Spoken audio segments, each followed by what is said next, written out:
A red-haired man in a bath addresses a pink-haired baby as Elizabeth, who babbles in response. The baby, Elizabeth, reflects on her new life, where she can even receive rewards. She reveals that she has memories of a previous life as a blue-haired woman, which is why she wants this new life to last forever. In a flashback, a newborn baby with blue-green hair cries. She recalls that in her past life, before being summoned, she was known as Liz. In her past life, Liz studied hard in the kingdom of Eltode, hoping for a family while learning of a power shift from the royal family. She read about the infamous Tyrant family, known for their blazing red hair. The family's war demon, Michael, was known for crushing rebellious nobles with sheer force. The femme fatale, Adelina, created arbitrary laws but also a merit-based system to recruit talented people. Reading about their history, Liz hoped to avoid their ruinous fate. She recalls entering the royal palace's government affairs office at age 15. Despite her position, she was immediately met with disrespect as papers were thrown in her face. As a commoner, she was treated unfairly, even while others discussed helping the poor. Her meal is disgustingly thrown on her head by a noble who complains about the food for lowly people. Another noble mocks her hunger, but Liz endures the humiliation. However, first Queen Claudia Eltode, a revered figure, acknowledges Liz's suffering and expresses faith in her unique commoner's perspective. Queen Claudia gently comforts the tearful Liz, showing her kindness and support. Liz was eventually entrusted with her most important duty, managing the national treasure, the magic crystal. A sudden tension builds as a hand reaches for a door. Suddenly, a blonde girl with glowing eyes brandishes a dagger, and Liz watches in horror as the incident unfolds. The blonde girl raises an alarm, claiming a thief is trying to steal the magic crystal.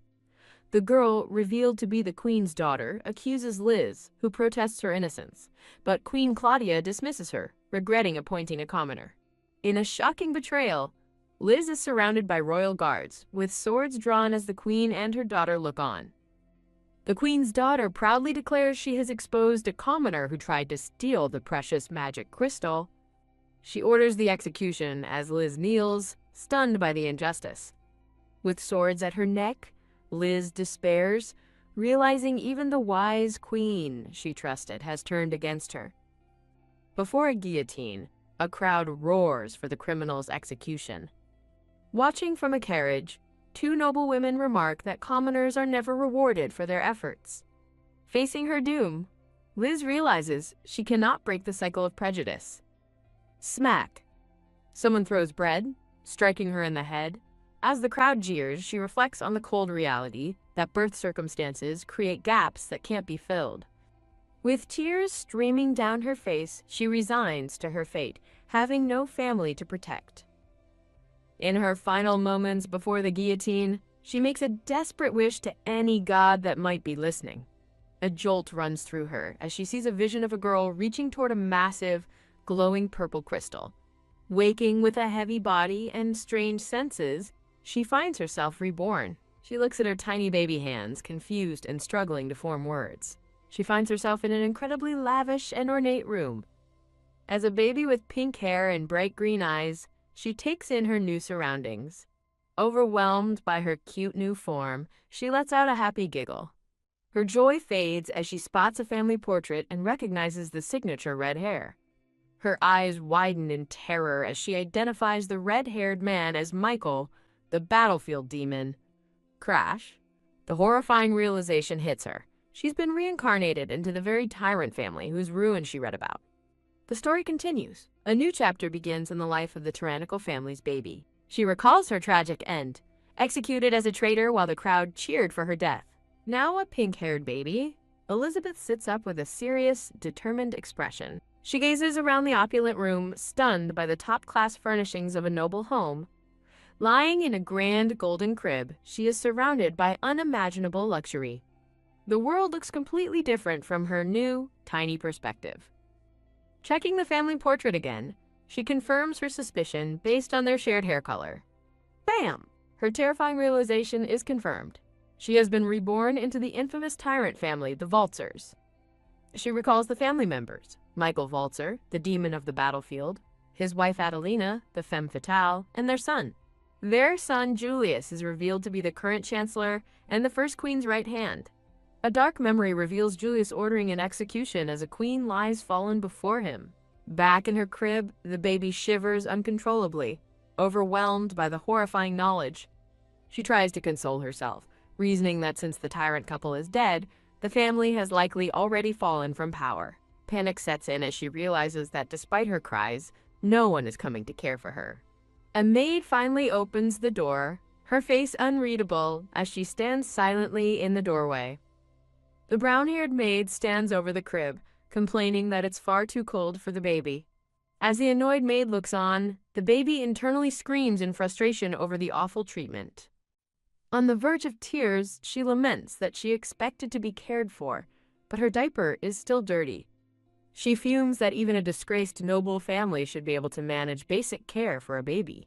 Sunlight streams through an ornate window, marking the passage of time. Fed up with the neglect, she decides she has hit her absolute limit. Pat, another maid, gently picks her up and pats her bottom comfortingly. As the maid pats her, she realizes it has been half a day with no food or drink. A baby bottle and a canister of formula sit untouched on a nearby table. A sudden flash of brilliant light emanates from the grand room. A jolt of energy flows through the room, catching her completely by surprise. As she's being held, she spots the first maid returning to the doorway. The maid silently contemplates the container of formula. Elizabeth watches as the maid takes the formula and walks away. The door clicks shut, leaving Elizabeth alone with a startling thought. Sweating with determination, she decides she must test the magical power she just felt. She recalls her previous life as Liz, where her lack of magic forced her to study spells obsessively. The baby tries to cast a simple flame spell, struggling to form the incantation. A massive, glowing purple magic circle erupts around her, its enormous power confirming her connection to the Tyrant family. She raises a tiny hand, feeling the immense magical energy swirling around it. Using her newfound power, she brings the bottle to her lips and happily declares it delicious. She observes that for now, her care is left entirely to the servants. After finishing her bottle, she lies alone in her crib, looking small and dejected. Drifting off to sleep, she resolves that she can manage to survive on her own. The red-haired man, Michael, appears before two maids, who report that there are no issues. The two maids tremble, overwhelmed by his terrifyingly powerful presence. His arrival is announced, identifying the imposing red-haired man as the, quote, demon of the battlefield. Full and content, the baby sleeps peacefully in her crib. The scene transitions, a promotional banner for the series. Warning message displayed. The red-haired man asks two maids if there's been any change, and they report that everything is proceeding smoothly. He looks over his shoulder with a sharp gaze, telling them there is no need for such reports. He decides he should probably check on the baby himself every once in a while. An exterior shot reveals the grand mansion is staffed by a large number of servants. A maid, identified as Servant B, thinks baby care is easy, but Elizabeth internally scoffs at the notion. Another maid muses that Servant B must like babies, but Elizabeth internally panics, realizing this is a misunderstanding. She realizes with dawning horror that each servant thinks someone else is taking care of her. She lies awake and alone in her golden crib, looking tiny in the vast, empty room. She concludes that if it weren't for her own adult mind, she would have already died from neglect. Her eyes snap open as a sudden, sharp jolt of awareness hits her. A chill runs down her spine as she senses a pair of icy eyes watching her from the doorway. The oppressive silence of the grand nursery is broken only by an unseen presence. A few hours later, Elizabeth wonders about the overwhelming presence of a mysterious man who only visits when she's alone. Her eyes snap open to see Michael watching from the doorway, and she panics, unsure of what to do.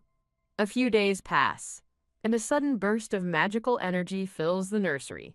Flaunting a pair of sunglasses, Elizabeth expertly uses her magic to enjoy her bottle. As she crawls, a strange, dark aura fills the room, prompting a new line of thought. She tries to greet him with a friendly, "How are you?" but only manages to babble incoherently. Frustrated by her failed attempt to communicate, she realizes nothing she intended got through.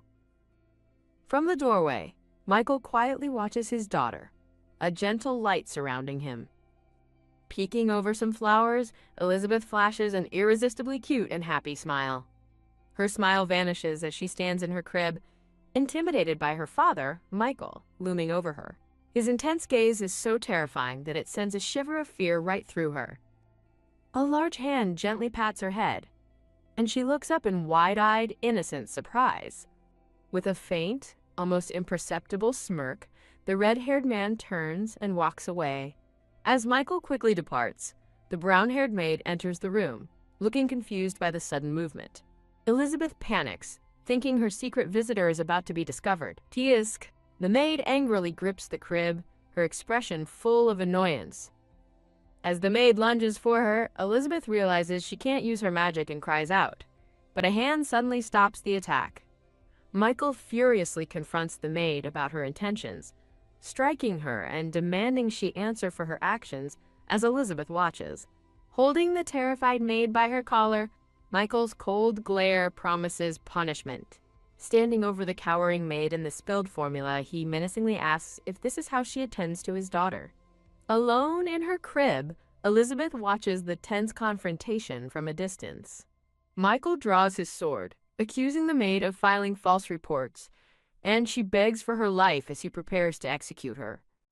The red-haired man pauses, his thoughts interrupted by an unexpected sound. Horrified that he might actually kill her, Elizabeth frantically babbles, trying to stop her father. The tense standoff continues, with Michael's sword at the maid's throat as Elizabeth looks on. With tears welling in her big green eyes, she desperately pleads for him to stop. Michael is visibly stunned by his baby daughter's emotional outburst. A dark-haired male servant rushes into the room, snapping to attention and awaiting orders. Now held in her father's arms, Elizabeth lets out a soft coo, finally calling him father in her thoughts. Her brief moment of peace shatters as she realizes, with horror, that the tyrant Michael Walzer is still alive. The truth dawns on her. She hasn't been reborn after the family's fall, but in the past, right before it. Staring at the family portrait, she accepts her terrible fate as a doomed child of the Tyrant family. The scene transitions to a bright, clear day, marking a new beginning. Another maid asks if something is wrong, while Elizabeth processes that the family she once admired is doomed to fall. A new, kind maid named Servant C gives her warm milk, but Elizabeth still feels no peace of mind. While holding Elizabeth, the maid mentions that Lady Adelina will be appointed Chancellor next month. Elizabeth panics, realizing that, according to history, the family falls 1 year after Adelina's appointment, giving her a life expectancy of 1 year. Her eyes burn with determination as she vows that she will not let that future happen. Recalling her tragic execution as Liz, she steels herself, refusing to go through that despair again. With her fist clenched, she embraces her new reality. She is the only one who knows the future. A promotional banner for the Scanlation team is displayed. Warning message displayed. Following the incident, the nursery is shown to have been thoroughly cleaned. In a fresh pink dress, Elizabeth celebrates her newly cleaned and safe environment with a joyous cheer. Bam! A powerful sound effect marks a sudden shift in her mood. Her joyful expression is replaced by one of fierce and adorable determination. Now, her one and only mission is to figure out how a baby can prevent the downfall of the Tyrant family. She reflects that while she studied hard in her past life, she failed at human relationships, a mistake she cannot afford to repeat. Michael's piercing green eyes glint as he silently observes his daughter from the shadows. Staring back at her father, Elizabeth is frozen with fear, thinking his face is truly terrifying. Michael looms over the crib, his powerful aura radiating immense pressure as Elizabeth hesitates. She recalls that it wasn't a tyrant but her father who saved her, letting out a small babble. Elizabeth flashes a brilliant, cute smile, and her father, Michael, is caught off guard by the charming display. Her charm offensive fails as his terrifying aura returns, leaving her to lament her miserable failure. Refusing to be stopped by fear, she mentally resolves to switch tactics and push forward with her plan. To survive, she knows she must turn Tyrant Michael into an ally, even if it means manipulating her own father. A title card appears with a flourish, officially kicking off Operation Daddy-Daughter Bonding.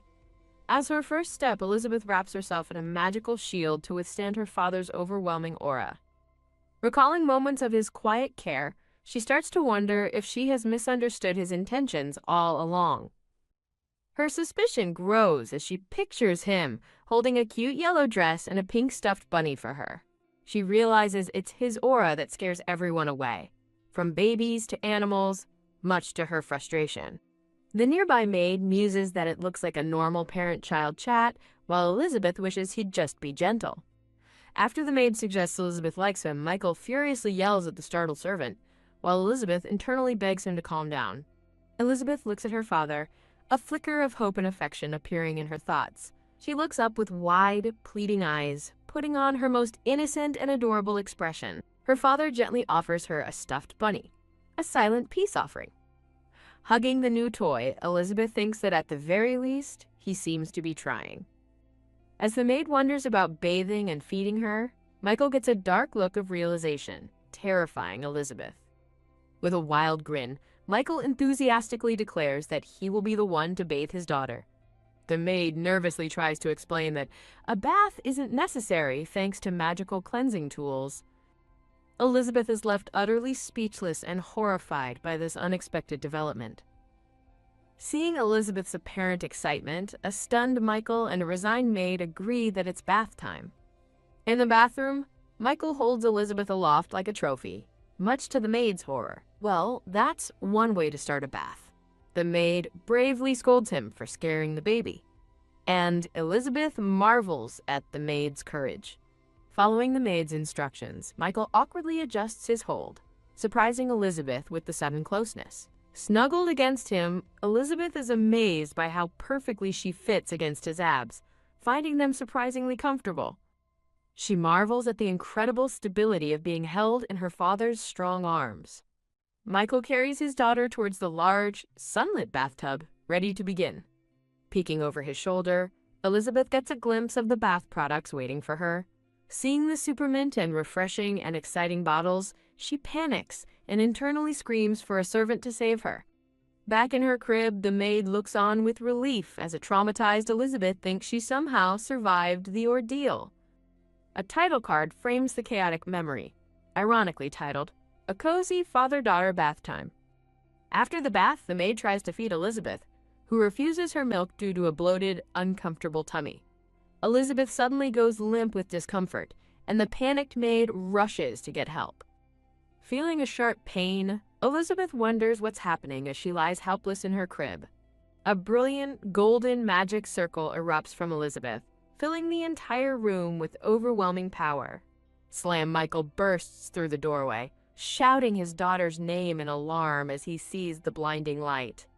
He rushes to the crib, where he and the maid find the source of the commotion. The magical light has vanished, leaving only a peacefully sleeping Elizabeth in its wake. Michael and the maid watch the sleeping baby, both looking concerned and confused by what just happened.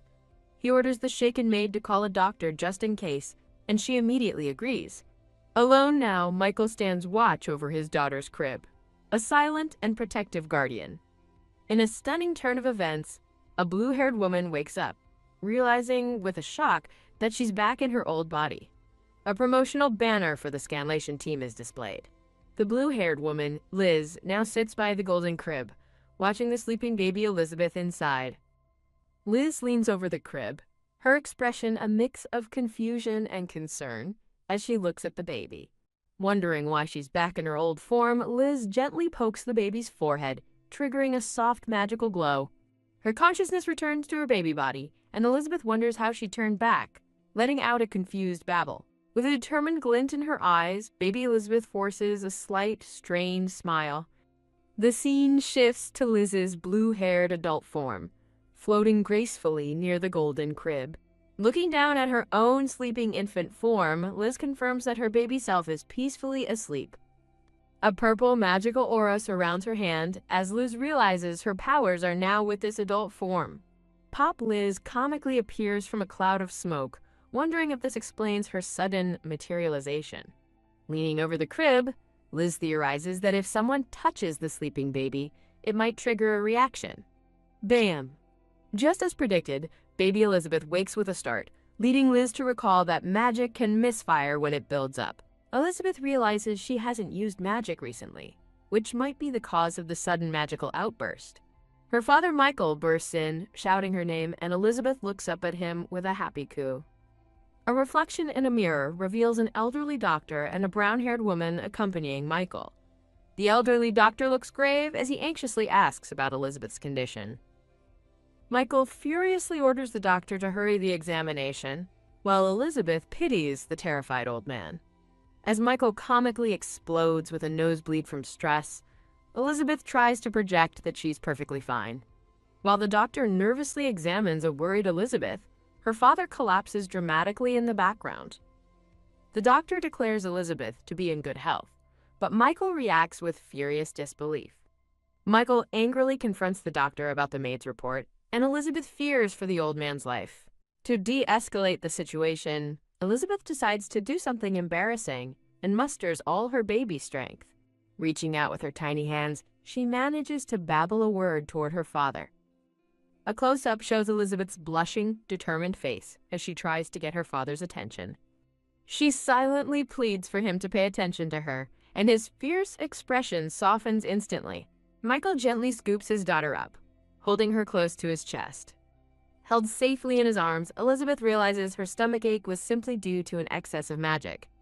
She scrunches her face in concentration, and a powerful pink aura begins to glow around her. With a great strain, she focuses her power. Poof. In a puff of magical smoke, her adult form, Liz, appears once again. Stretching her arms, Liz feels she's finally getting the hang of manifesting this magical body. She approaches a large, ornate mirror to inspect her new form. Touching her cheek, she notices her complexion is healthier, and she seems a bit plumper. A confident smile spreads across her face as she realizes this form gives her more options to save the family. Looking at her simple brown dress, she decides a change of clothes is in order. With a flash of magic, she transforms her dress into a proper black and white maid's uniform. Admiring her reflection, she delights in the fact that her magical body allows for instant costume changes. She pauses, thoughtfully considering her next move. With a final touch, she adjusts her hair into a neat bun, completing her disguise. Peeking from the doorway with a sly grin, she sets off to explore the mansion. Liz happily wanders the grand halls, singing a little song about exploring the noble's mansion. She enjoys a moment of peace, smiling contentedly under a large tree on a bright, sunny day.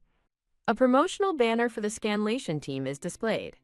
Now walking down a long, elegant corridor, Liz notes that she possesses all 5 senses in this form. She continues her survey of the seemingly endless, opulent manor.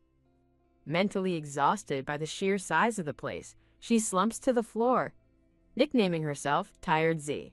Her attention is suddenly caught by a maid carrying a tray on a nearby balcony.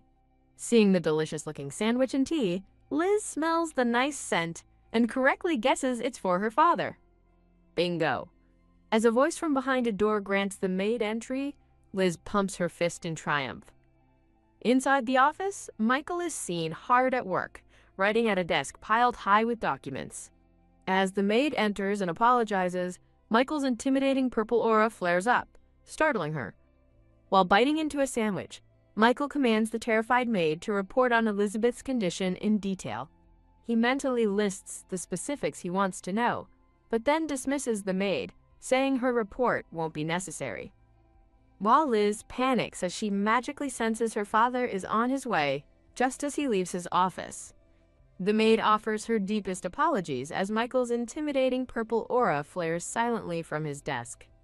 Taking a bite of a sandwich, Michael commands a detailed report on Elizabeth, leaving the maid stunned by his intensity. As he mentally lists his concerns, the maid offers to check, but he abruptly dismisses her, saying it won't be necessary as he stands. While Liz panics as she magically senses her father approaching her room. In a frenzy, she desperately wonders what she should do now that he's on his way. Michael steps out of his office, opening the large double doors into the grand hallway. He pauses, sensing magical waves in the air and wondering about their mysterious origin. A cute pink-haired character appears in a whimsical thought bubble, pondering the complex situation. A stark warning flashes, demanding the reader's attention to the proper source before the tale continues. With determined strides, Michael walks down the hallway and firmly grasps the handle to his daughter's door. He enters the room and stands over the golden crib, looking down at the pink-haired baby Elizabeth. Beaming, baby Elizabeth happily introduces herself, her thoughts filled with a joyful image of her mother. A powerful beam of magic erupts from her hand as she loses control. The magical backlash sends Liz flying backward, crashing hard against a wall. She hurtles past her father's blurry figure in the hallway. Tumbling through the air, Liz falls helplessly down the grand hall. Back in her crib, baby Elizabeth sighs with relief, having made it back to her infant body just in time. Michael offers another bath, and Elizabeth is instantly horrified by a flood of traumatic memories from the last one. Wondering why things are getting so busy, Elizabeth recalls her father in his office and questions his role. She looks at him, pondering why he seems to be shouldering all the work by himself. She realizes the mansion has far too few servants, recalling how empty it was when she explored as Liz. Michael gently lifts his daughter from the crib. Holding her close, he quietly asks if she is not afraid of him. Elizabeth babbles, thinking she isn't scared, even as her father asks if she fears the hands that have killed. She smiles, thinking that his actions were necessary and couldn't be helped. A memory flashes of her father as a knight, sword dripping with blood, standing over a fallen enemy. She concludes that if he sacrificed himself for the nation, he wasn't the only one to do so. Michael looks down at the baby in his arms, taken aback and wondering what he's even saying. Elizabeth gazes up at him with wide, innocent eyes, her expression full of trust. She burrows into his chest, snuggling safely against him. The baby looks up at her father's face with a curious and content expression. As the maid smiles in the background, Michael glances at her and dismisses his thoughts. The maid admits she was just thinking he's become quite good at caring for the young lady. A sly smile crosses Elizabeth's face as she thinks to herself that it's a simple task. The maid recalls a time when Michael practiced by holding a cushion, only to crush it with his strength. Michael looks away slightly, responding with a simple, "Very well." Curled up on a pillow, baby Elizabeth drifts off into a peaceful sleep. In her adult form, Liz stands alone, surrounded by ethereal spirits, her expression now serious and determined. Liz worries her plans will fail if her father is too busy, jeopardizing their future. But then a new thought strikes her. Bathed in a radiant light, she has a brilliant idea. Now in her maid uniform, Liz considers how odd it is for the Knight Commander to be stationed at home full-time. Ugh. She clenches her fist, complaining that if it were her, she could finish all that paperwork in a flash. She walks purposefully down the long, empty hall, a new plan forming. She stops abruptly, realizing with a jolt that she is right here and able to help. A hand elegantly holds a quill, poised to begin writing on a blank document. Disguised as a maid, Liz sits at the desk and diligently completes the paperwork so her father only needs to sign. Her imagination conjures a sparkly, grateful Michael, who thinks her help is super useful. The real Michael returns to his office, looking at the completed paperwork with a deeply puzzled expression. He sits at his desk by the warm fire, continuing to study the mysterious, finished document. Peeking through a window, Liz believes her plan will grant her more quality time with her father. Seen through the window pane, Liz smiles with satisfaction, confident in her scheme. In a quiet room, a young, red-haired man looks down with a pensive expression, thinking he has to come up with a plan. In a state of pure bliss, baby Elizabeth rests peacefully on her father's chest as he sleeps. Snuggled warmly against her father, Elizabeth sighs contentedly, thinking it feels incredibly good. Looking up with a knowing smile, Elizabeth credits her comfort to her magic and memories from her past life. Elizabeth imagines her father's overwhelming presence intimidating two maids, thinking it's more than just magic. While Michael holds his sleeping daughter, he resolves to increase the knight's training while Elizabeth mentally cheers them on. Michael asks his daughter if she's met him yet, and a confused Elizabeth babbles, wondering who he means. Wah! A sudden realization strikes Elizabeth. Engrossed with her father, she completely forgot about the other survivor of their distant family. A title card dramatically introduces the ruthless Julius Waltzer, a red-haired young man, as Elizabeth thrashes in panic. A purple-haired mascot character for the Scanlation team appears in a thought bubble. A promotional banner is displayed, hiring for translation and editing positions. A stark yellow warning is shown, directing readers to the official website. A group of nobles whispers as the young, red-haired Julius Waltzer walks past them down a hall. A black-haired aide informs Julius that His Excellency will not be attending sword training, causing Julius to flinch. Julius turns to his aide and asks what happened, but the man hesitates to give a reason. A close-up shows Julius's wide, golden eyes, his expression one of utter shock. Being fed a bottle, Elizabeth realizes her father is so obsessed with her that he has forgotten all about Julius. Or, she considers, perhaps her father's intimidating presence simply scares everyone else away. Elizabeth envisions a future where Julius Waltzer, the future chancellor, helps her father with his mountain of work. Held securely, Elizabeth looks on with a determined, sparkling gaze, her new plan taking shape. She recalls that Julius, once the first princess's right hand, always wore a doll-like expression. She remembers the popular rumor that he was handsome and only ever responded to Lady Claudia, the savior queen. A past life memory shows Liz watching as Julius stands, with his entourage of followers. She recalls his ice-cold gaze as he dismissed her, a mere civil official, for having a small presence. Kneeling before other officials, a young Julius laments the state of the royal court. Liz clenches her fist in frustration, thinking back on how he'd call her a commoner and concluding he was an awful person. Baby Elizabeth thrashes about in her crib, annoyed by the memory of Julius. She ponders if the only thing Julius and her father have in common is their red hair. In a flashback, Liz remembers secretly memorizing noble profiles at the palace, though it led to her being bullied. Elizabeth recalls that Julius entered the palace at age 12, a fact she now realizes is far too young. With a determined glint in her eye, she concludes there must be a serious reason for him to have started so early. She remembers that it was her father who insisted on starting weekly sword lessons for Julius. Hearing that his lesson is rescheduled for baby Elizabeth, Julius clenches his fist in disbelief, finding the notion impossible. "Impossible," he yells, ordering his carriage prepared and storming off to the Waltzer estate. Outside in the garden, Michael asks the maid if getting sunlight is all right, and she confirms it's important while a happy Elizabeth looks on. Michael's attention is caught by a carriage approaching the estate gates, and he wonders who the visitor could be. He notes that he wasn't expecting any visitors today, while Elizabeth looks on with a puzzled expression. The maid offers to investigate the arrival, but Michael declines, stating that the carriage is already heading their way. A frantic Julius leaps from the carriage shouting "Father," which startles Elizabeth and makes her flinch. Suddenly bursting into tears, Elizabeth panics, realizing she's just a baby and can't control her startled reaction.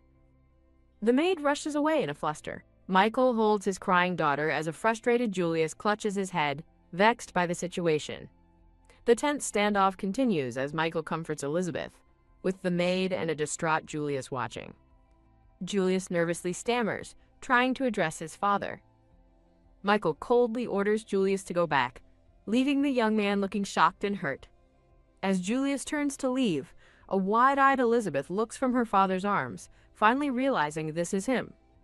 Elizabeth tugs on her father's shirt, and when the maid asks what's wrong, she thinks about wanting a nap in her room. Michael hands Elizabeth over to the maid, who understands and accepts the baby. Watching Julius leave, Elizabeth notes his hurt expression, believing her father doesn't actually hate him. Held in her father's arms, baby Elizabeth closes her eyes and smiles with serene contentment. The scene shifts to a quiet, sunlit garden with an ornate fountain, signaling a moment of calm. Dejected, Julius sits huddled alone against a wall, his posture radiating sadness and defeat. A tear rolls down Julius's cheek as he looks down, his golden eyes filled with sorrow. Disguised as a maid, Liz approaches Julius with a gentle and reassuring smile, surrounded by ethereal white roses. With a kind expression, the blue-haired maid asks Julius if he is all right. Startled and teary-eyed, Julius looks up defensively and demands to know who is there. Julius furiously denies crying, claiming something was in his eye, while Liz internally gushes over how adorable he is. Liz finds it hard to believe this beautiful boy will become such a cold person, lamenting what a shame it is. A blushing Julius looks up in alarm, realizing the maid has been watching him cry. The two sit quietly side by side in a field of daisies, a moment of peace settling between them. They continue to sit together in the serene garden, the silence stretching on. Leaning in close, Liz suddenly proposes they make a plan, startling a confused Julius. Liz cheerfully announces her grand idea, the super operation, best buddies parent and child, leaving Julius utterly stunned. A brief interlude passes before the story continues. Another short pause builds anticipation for the next scene. Now sitting back to back with their arms crossed, Liz and Julius both look equally annoyed. Liz insists they lay out a plan, but Julius questions why she is being so sudden. Liz excitedly dubs her plan the Super BFF Parent and Child Operation, much to Julius's continued bewilderment. Julius looks at her incredulously, questioning the ridiculous name she came up with. Pointing her finger, Liz retorts by asking if he's even an adult. Her question catches Liz off guard, causing her to blush and stammer in response. Liz snaps, calling Julius out for acting tough after crying, thinking he's a spoiled and uncute tyrant. Julius calmly asks her to explain her plan, and after a moment's hesitation, Liz agrees to elaborate. As Julius smirks, Liz internally fumes at his insolent tone, concluding that a tyrant's son is truly a tyrant. Julius notices Liz's strained expression and asks what's wrong, but she's too busy fighting her frustration. Liz clutches her head, internally screaming that he is still being incredibly insolent. The scene shows Michael and Julius in separate, silent moments of deep, unspoken thought. At a tense dinner, Elizabeth sits in her high chair and finds the suffocating atmosphere unbearable. Julius formally informs his father that he will be returning to the academy the following day. Michael barely acknowledges him, simply replying, "I see," before taking another bite of his meal. Julius adds that he won the sword-fighting tournament, but his father's response is the same cold dismissal. A wide-eyed Elizabeth looks on, her expression a mixture of shock and concern at the cold interaction. Liz realizes her praise means nothing, just as a distraught Elizabeth begins to wail. Julius makes a final attempt to connect, asking his father to go deer hunting with him. As Michael turns away, Elizabeth panics, thinking the servants can care for her just fine. In a burst of defiance, Julius declares he will hunt the deer by himself. Holding a sleeping Elizabeth, Michael coolly tells Julius that his efforts will not be necessary. Tucked in bed, Elizabeth fumes in frustration, wondering why her father gives her nothing to work with. The next phase is revealed as Operation 3, but Julius throws a tantrum, refusing to act childlike to get attention. Liz tries to convince Julius to try, but then remembers the harsh reality of the House of Walzer. Her eyes harden with resolve as she thinks that in this house, indulgence is not permitted. Liz reflects that her father is the tyrant head of a tyrant household, making a normal bond impossible. Realizing a normal family life is too much to hope for, Liz sadly apologizes to a distant Julius. Julius walks away, resolving not to be swayed by the maid and dismissing his father's affection as a whim. He clenches his fist, determined to earn his father's acknowledgement through hard work and real results. Gazing at a grand hall, Julius vows to achieve more and grow strong like his father. He grips his sword with bruised hands, ready to forge his own path, to earn his father's respect. Just as he stills his resolve, Liz's voice cuts in, suggesting a pick-me-up and hug-me operation, startling him. Annoyed, the blue-haired maid insists she has other plans too, as Julius looks on. Julius bluntly calls her a strange one, causing the maid to blush in utter shock. The maid internally fumes, thinking he is incredibly cheeky for calling her strange. Blushing with a shy smile, Julius thinks this is much better than seeing him cry. The maid watches him, smiling to herself as she concludes seeing him happy is better. A promotional banner for the scanlation team is displayed as Julius walks away down a grand hallway. Walking with steely determination, Julius thinks the time has finally come to use that. He recalls honing a special technique with his academy instructors, confident he can unleash it at any time. As a stream of purple magic flows toward the sleeping baby Elizabeth, Julius prepares to use his special technique. Julius leans over the crib, happy to find Elizabeth awake, and covers his face to play peekaboo, baffling the baby. He pops up with a cheerful boo, delighting Elizabeth, who bursts into a happy laugh. As Julius plays with a happy Elizabeth, their father, Michael, appears in the doorway and ominously asks what is happening. Michael menacingly grabs Julius's shoulder, his expression furious as he demands to know what he's doing. Julius nervously explains it is a trick his teachers at the academy taught him to make babies laugh. Michael silently observes his son before covering his own face to play peekaboo, making Elizabeth gasp in anticipation. With a thunderous boo, Michael unleashes a wave of energy so powerful it sends both Julius and Elizabeth flying. As they tumble backward, Julius spots a flying pink bunny toy and shouts for Elizabeth to watch out. In a desperate dive, Julius manages to catch Elizabeth mid-air just before she hits the ground.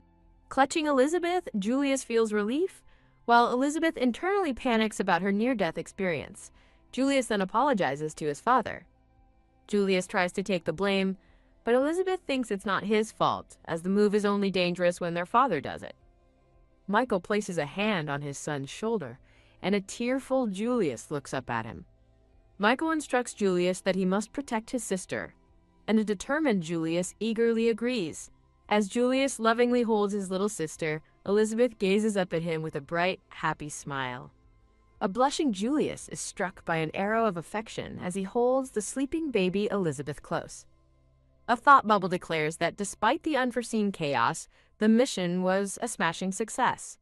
The maid tells a flustered Julius not to worry about the details, adding that they also grew closer. She cheerfully suggests he drop his plans to move to the palace, since they are already bonding at the manor.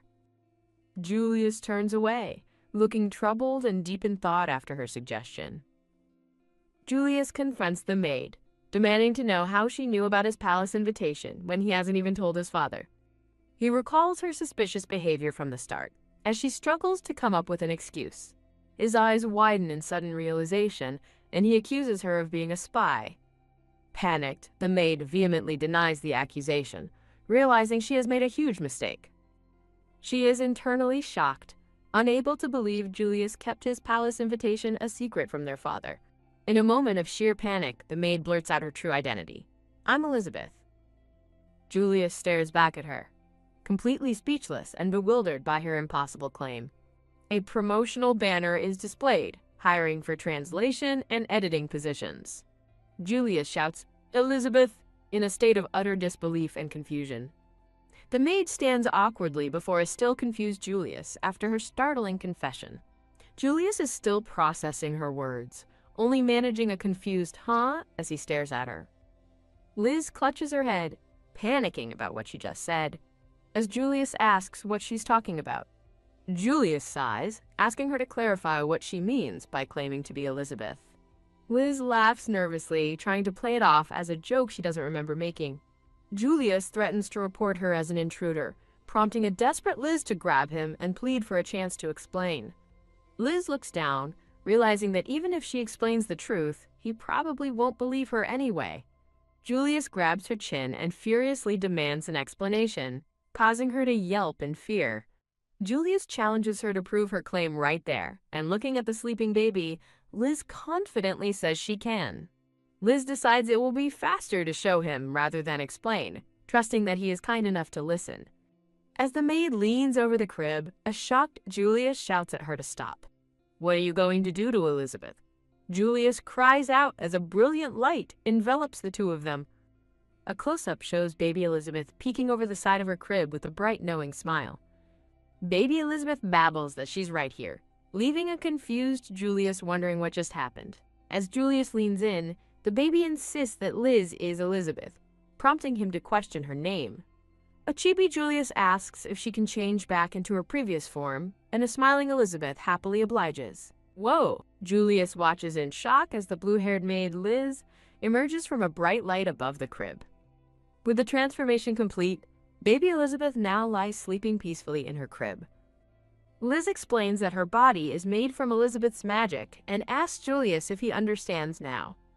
Liz internally notes his bossy tone, remembering that Julius was just like this in her past life. In a flashback, a stern, older Julius forces a weary Liz to work through the night over paperwork. Julius agrees to listen to her story, and Liz prepares to tell him, though she warns it's a long one. The two stand together as Liz begins to explain the unbelievable truth. Liz continues her explanation, gesturing forward as she recounts the events of her past life. Julius quickly grasps the concept of her having memories from a future life, impressing Liz with his sharp intellect. Liz cheerfully praises her genius big brother, confirming he is correct and acknowledging his reputation as an academy prodigy.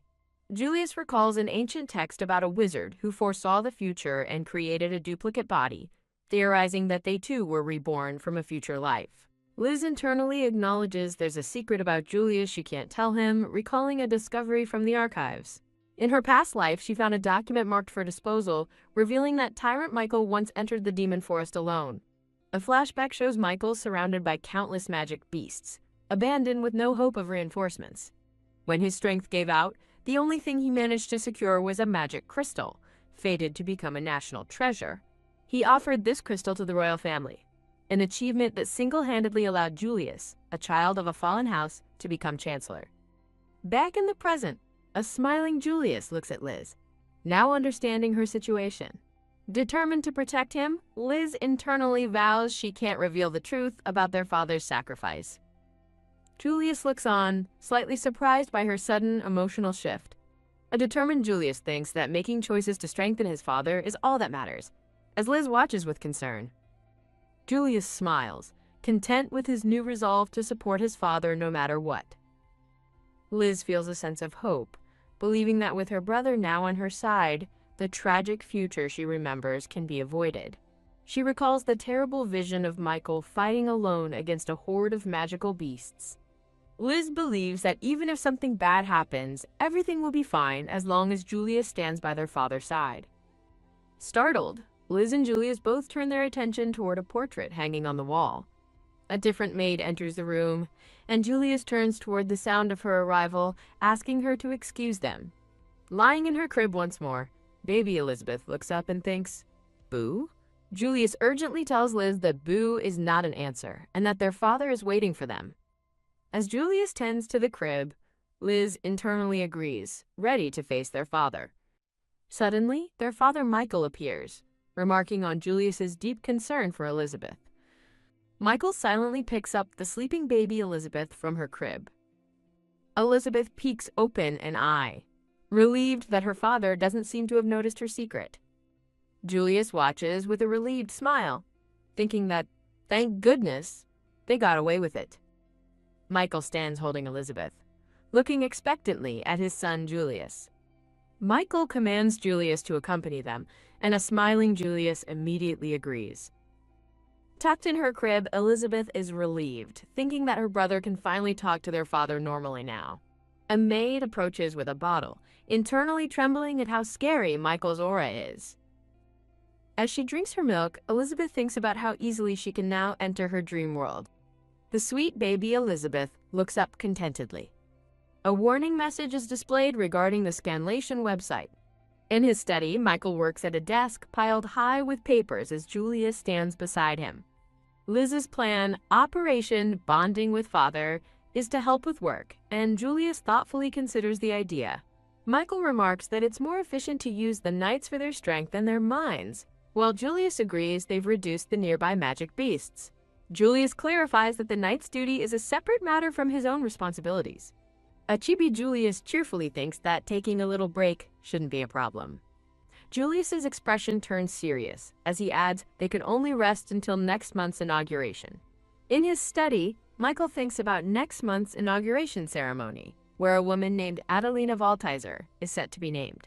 As Michael considers that Adelina will become the new chancellor, A maid bursts in to interrupt them. The flustered maid urgently tries to tell them something is wrong with the young lady, catching both Michael and Julius's attention.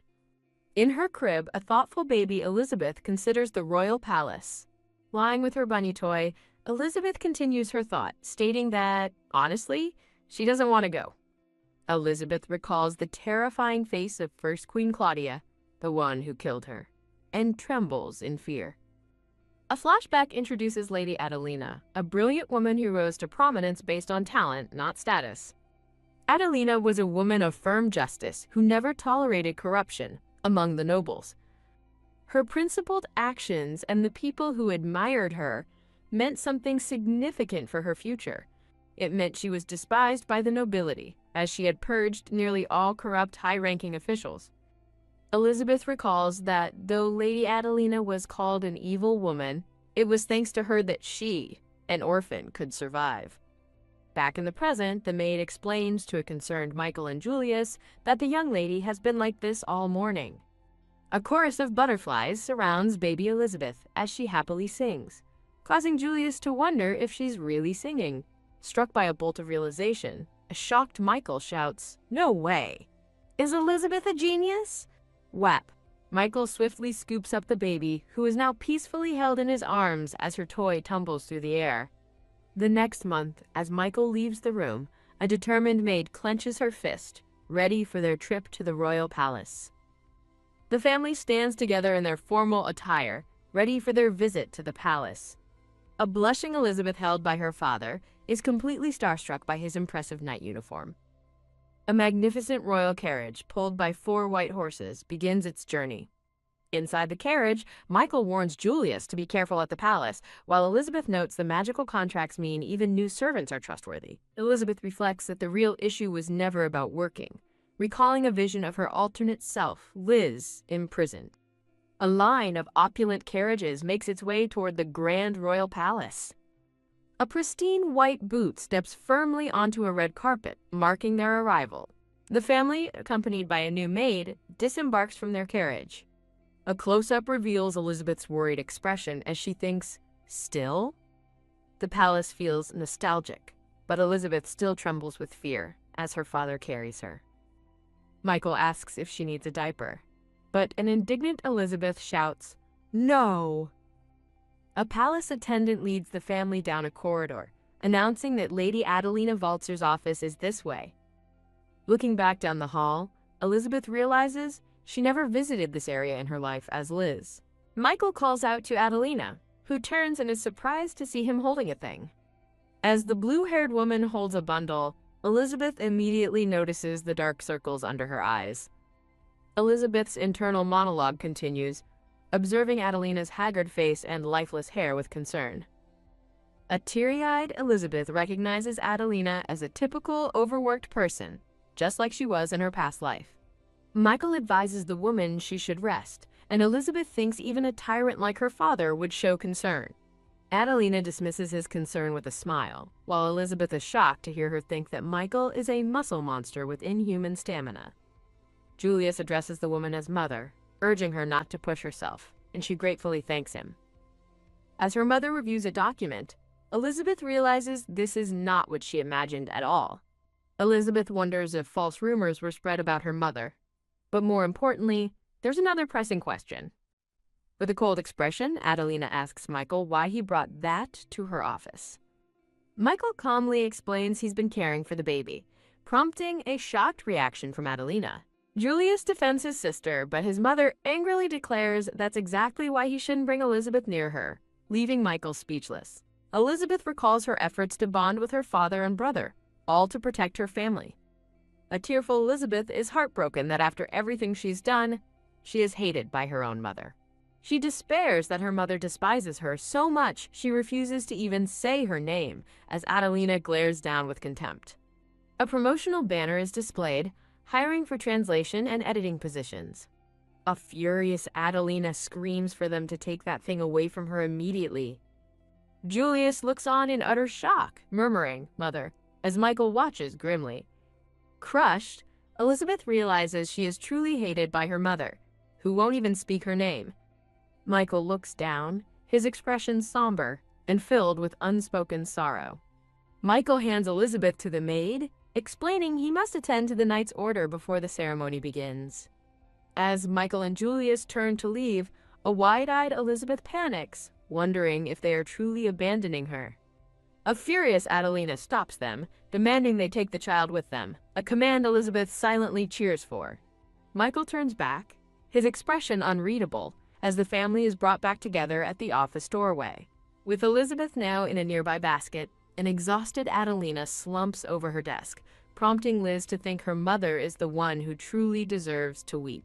Elizabeth has a sudden realization that Adelina's own mother must despise her, just as Adelina coldly orders the maid not to move the baby's basket. The maid meekly agrees, appalled that Adelina treats her own child like an inconvenient object. Surveying the office, Elizabeth's eyes land on a mysterious, glowing object resting on a stack of papers. As a different maid leaves to get tea, Elizabeth sees her chance, thinking, "It's my time," and reaching for the strange item. From her basket, Elizabeth's tiny hand emits a powerful blue glow as she uses her magic. A brilliant purple light shoots from the object directly into a shocked Elizabeth's mind. The light fades, revealing a patterned cloth that Adelina now holds, confusedly wondering what it is. Adelina silently picks up Elizabeth's basket and carries her out of the room. The returning maid watches them leave, wondering what just happened. A vision reveals a flower being mixed into tea, a simple process with a hidden purpose. In a flashback, a cloaked figure masterminds a plot to infiltrate the Walzer household by threatening the new maid about her daughter. Elizabeth recalls from her past life's research that a small dose of the flower is medicinal. However, she also remembers the terrifying truth. A large dose transforms the flower into a deadly poison. Back in the present, Elizabeth watches her mother from the basket, worriedly wondering if the poisoning is happening now. The nervous new maid enters the room, announcing she has brought the tea. As Adelina absent-mindedly tells the maid where to set the tea, Elizabeth eyes the newcomer with growing suspicion. Elizabeth observes the maid's sickly complexion, hidden beneath a tense smile. A horrifying thought strikes Elizabeth as she realizes the vision she saw might have been a memory of something that already occurred. She tries to dismiss it as a dream, but can't shake the feeling of dread as she watches her mother. As Adelina raises the teacup to her lips, she calmly wonders if there's a poisonous flower in the tea, while Elizabeth watches in horror. With grim resolve, Elizabeth closes her eyes, deciding to use a clone to intervene. An attendant interrupts, announcing it is time to change clothes, surprising a distracted Adelina. Elizabeth's suspicious gaze on the maid is broken by the sight of an unknown man's formal shoes. A blonde-haired man in a fine suit is now carrying her basket, with the nervous maid following behind. The blonde man swiftly reaches out to take the basket. He firmly takes the basket, leaving the maid watching helplessly. The maid makes a desperate attempt to grab the basket back from him. The blonde man calmly begins to speak, explaining his reasoning. He reveals his simple yet chilling purpose: serving some tea. The maid's face contorts in absolute terror at his words. She stammers that she has already served the tea, as Elizabeth listens from the basket. Elizabeth's eyes widen slightly as she processes the maid's terrified confession. As a sinister aura surrounds them, the man coolly asks, "Is that so?" The man's eyes glow menacingly as he gives the maid a chilling order to take some rest. A cruel, knowing smile spreads across his lips. A dark energy strikes the maid, and a bright red splash of blood appears on her white apron. She holds the basket, stunned and wounded by the sudden, invisible attack. Blood spills from the maid's mouth as her eyes widen in shock and pain. Elizabeth stares from her basket in abject terror, realizing the true nature of this man. The blonde man gazes down with a cold, ruthless expression as a horrifying thought begins to form in Elizabeth's mind.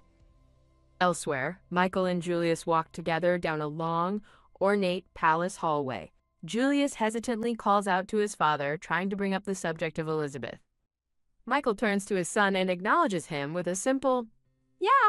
As they continue to walk, Michael seems to question a phrase Julius just used about having come to terms. The scene is violently cut short by a sudden splash of blood and a shocked, questioning gaze. A strange sensation overcomes Michael, who grimly decides they must return as Julius looks on in confusion. A promotional page advertises job openings for translators, proofreaders, and editors for the series. In a shocking flashback, a blonde man stands over a bleeding maid, holding a basket containing a terrified Elizabeth. A disembodied voice screams in confusion as the blonde man coldly looks down, dismissing the fallen woman as foolish. The blonde man's expression remains calm and detached, hinting at his cold nature. The bleeding maid weakly reaches for the man's leg, trying to protect her lady. As the maid clings to his leg, a young boy with light brown hair looks on with rage, shouting at the man. With a brutal kick, the man sends the maid flying and calmly walks away from the scene. Terrified from within her basket, Elizabeth silently pleads for the horrific scene to stop. Wah! Her silent plea turns into a terrified internal scream. Suddenly, a flash of blue light erupts as someone intervenes with blinding speed. As Elizabeth's basket tumbles through the air, a hand reaches out to save her. The basket lands safely in the arms of the loyal maid, who catches her just in time. A glowing blue light emanates from Michael's leg as Julius rushes to his side. As Julius questions the brilliant light, Michael realizes his suspicions were correct. The blonde man lies defeated on the floor as the pink-haired baby peeks from her basket, now safely with her maid. Her eyes wide with horror, Elizabeth's mind is consumed by the sight of so much blood.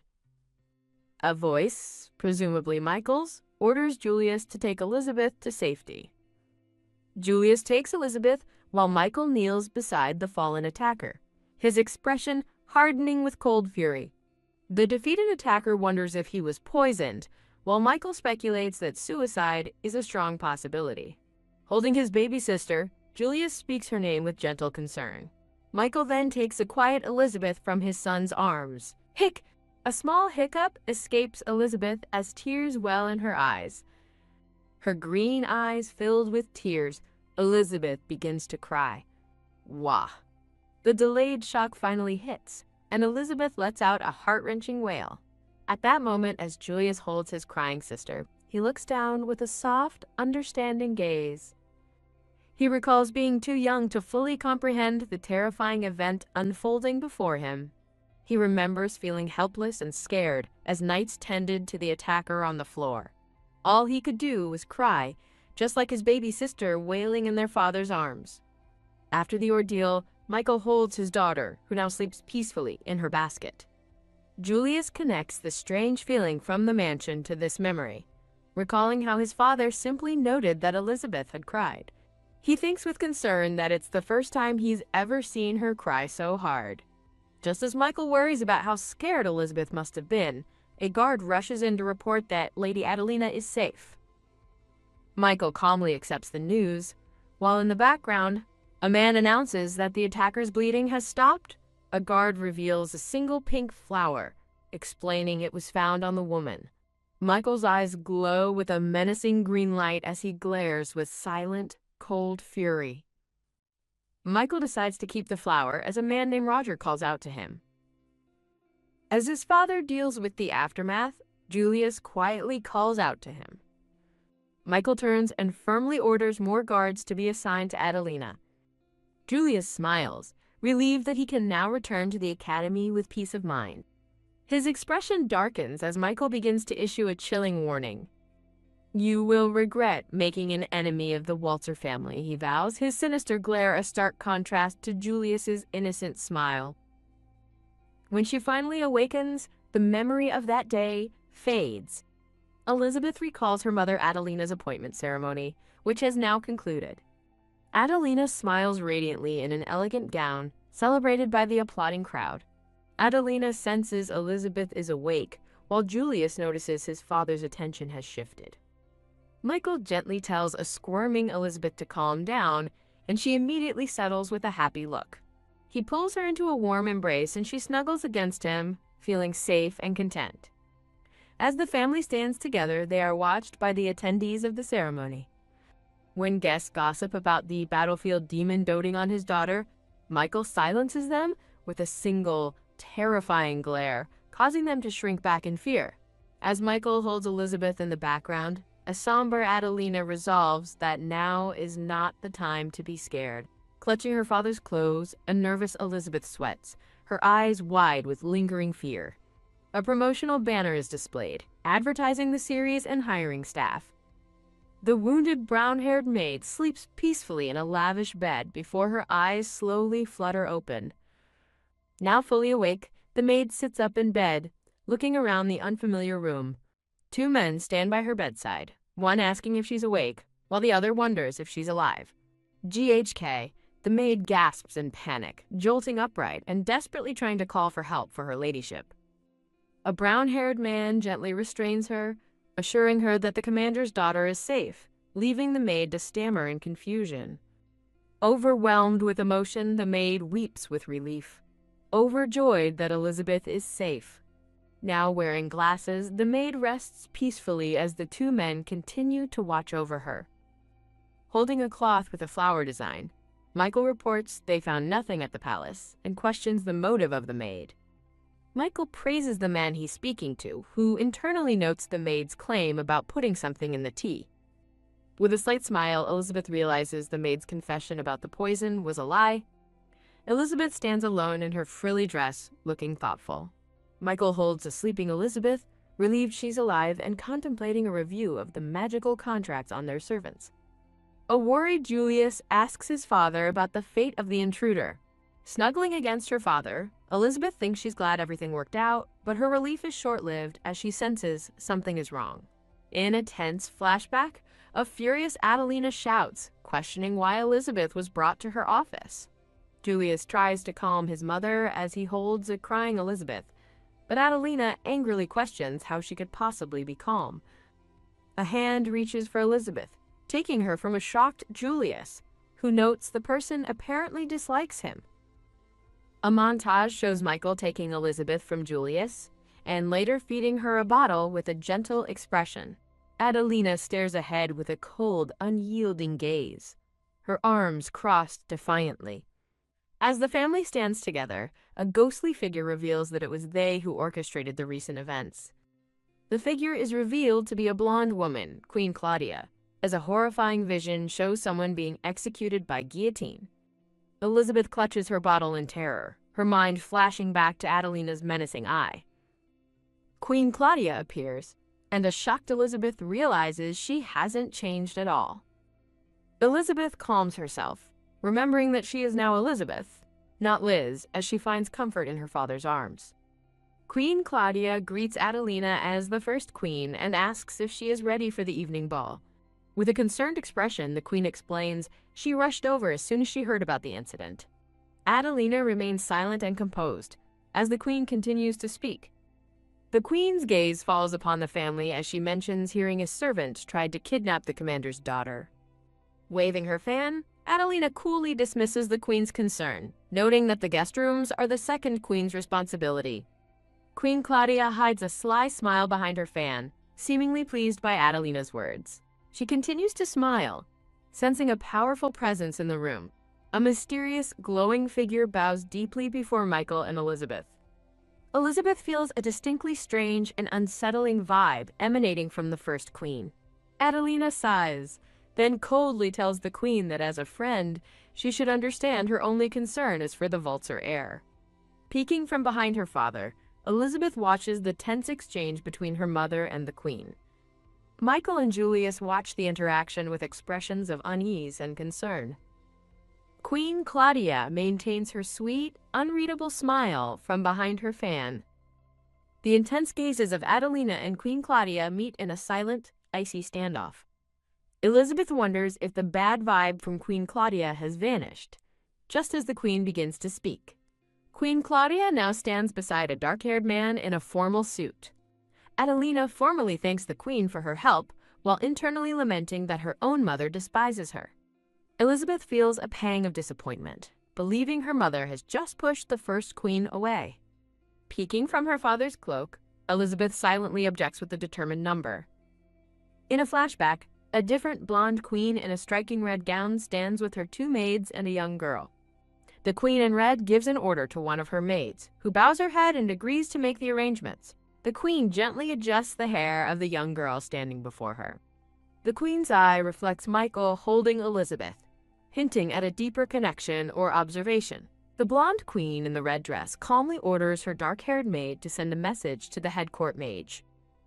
In a chilling internal monologue, the queen decides she will tell Liz about the special present she has prepared for her. Want to work for the best in the business? We are looking for talented individuals to join our team. Do you have what it takes? Visit our website to apply. Elizabeth lies alone on her back in the center of a large, ornate blue rug. With grunts of effort, Elizabeth struggles and finally manages to roll over onto her stomach. She celebrates her newfound ability to roll over easily and realizes she has more physical control, reaching out with a tiny hand. Triumphantly holding her bottle by herself for the first time, Elizabeth is amazed by how fast she's growing up. Her thoughts flash back to the glowing, patterned cloth she saw in her mother's office. As she drinks from her bottle, Elizabeth has a stunning realization. The vision she saw was a glimpse of the future. A brown-haired maid pushes Elizabeth in an elegant golden carriage through a beautiful, sunlit garden. The maid tearfully tells Elizabeth how glad she is that she's safe and how grateful she is to those who saved her. Elizabeth recalls that her father made a special exception to permit healing magic to be used on the injured maid. She remembers the maid being praised for her bravery, but still feels a sense of unease about the incident. The brown-haired maid gives Elizabeth a warm and gentle smile. Elizabeth's eyes widen with sudden, sparkling realization. She thinks back to her Operation Get Along with Dad, looking pleased with herself. Julius suddenly appears in formal attire, surprising Elizabeth and the maid. Julius enters his father's study, explaining he was summoned, as Michael sits at his desk stamping a document. Michael looks up from his work with a serious expression, his task complete. Michael informs a determined-looking Julius that his swordsmanship instruction will resume the following day. Julius agrees to return to the academy, but his expression turns sad as he watches a maid carrying Elizabeth in the hall. Michael tells his son that Adelina must have her own reasons for her current behavior. With a heavy heart, Julius lowers his head and says that he understands. His gaze softens as he watches his smiling baby sister, a wistful look in his eyes. Michael watches his children leave, reflecting that Adelina managed her trauma during Julius's childhood, but is struggling now with Elizabeth. He sadly recalls a blue-haired woman named Nausea, wondering if even she should keep her distance from Adelina for now. As Julius and the maid depart with Elizabeth, Michael turns back to his desk and begins to write. An attendant announces the arrival of a messenger from the royal palace, and Michael agrees to receive him. Elizabeth's eyes sparkle with intense curiosity at the news. Now being held by Julius, Elizabeth wonders if the messenger brings news about the attack on her mother. Elizabeth's curiosity grows, and she looks on with an eager expression. Julius glances down at her and gently asks her to be still for now, while Elizabeth lets out a cry of terror as the menacing green-eyed face of a demon-like figure looms over her. Julius excuses himself and carries a babbling Elizabeth away as his father watches them go. In another room, Michael meets with two men, including the blonde man from the previous incident, and sternly asks for their report. Julius watches over Elizabeth as she sleeps soundly in her cradle. Poof! A blue-haired maid suddenly appears in a swirl of magic, startling Julius. Julius questions the blue-haired maid, who admits she wanted to hear what his father and the others were discussing. The maid looks at him pointedly, asking with a sharp gaze if he is unable to foresee such things. Julius somberly reflects that the future he knows is limited, coming only from the memories of Liz the commoner. The maid assures a dejected Julius that she's not blaming him, but results are what matter, prompting him to apologize. Julius leans sorrowfully on the railing of a balcony, looking downcast. He resolves to intensify his sword practice, a decision that seems to confuse the watching maid. The maid thinks to herself that while he excels at everything else, swordsmanship is the one thing Julius struggles with at the academy. Filled with grim resolve, Julius vows to try harder so he can become strong enough to protect everyone. The blue-haired maid makes an impassioned plea, asking Julius to take her to the academy with him. Glowing with earnest determination, the maid declares that she, too, wants to protect her family. Her face softens into a warm, resolute smile. Julius looks intently at the blue-haired maid and asks a shocking question. What happened to the real Elizabeth? A promotional page for the series is displayed, advertising open positions for translators, proofreaders, and editors. The blue-haired girl stares off with a pensive expression, ready for her duties. The pink-haired boy resolves to remain silent as he watches Elizabeth sleeping peacefully. The boy decides he must speak with their father regarding the family's next steps. Left alone, the blue-haired girl is overcome with a sense of quiet melancholy. The father remains stoic and imposing as the family travels together in the carriage. The boy reflects on the unexpected decision to bring Elizabeth along on this journey. A single question remains as they approach their destination. Will they reach the academy? The father explains that he brought Elizabeth because she would be lonely without them. The father gazes at the baby, his stern eyes softening as he watches her. Elizabeth's overwhelming cuteness strikes the father's heart like a literal arrow from above. The El-Toad Royal Academy stands as a grand and secure sanctuary for the noble class. The father discusses security, noting that the palace knights are no longer needed here. The father insists that keeping Elizabeth at the academy is the safest choice of her. Elizabeth lets out a small, curious howl that catches the father's immediate attention. The father looks on with mild confusion as the sun shines brightly over the academy. Elizabeth wonders about her new life as she gazes out at the shimmering academy grounds. Elizabeth rests comfortably while being moved toward the academy's entrance under a watchful eye. The pink-haired boy studies a childcare book and suggests Elizabeth needs more physical activity. The father suggests starting with sword swinging, much to the baby's utter shock and horror.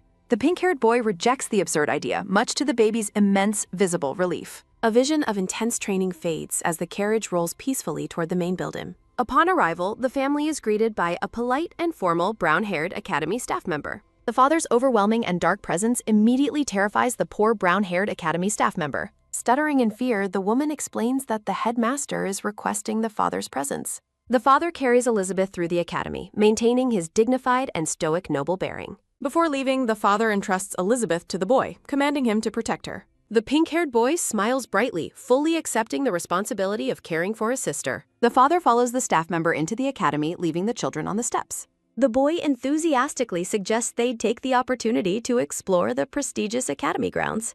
Elizabeth babbles happily while the boy prepares to show her around their new home. The group moves through the grand, sunlit hallways of the academy to begin their tour.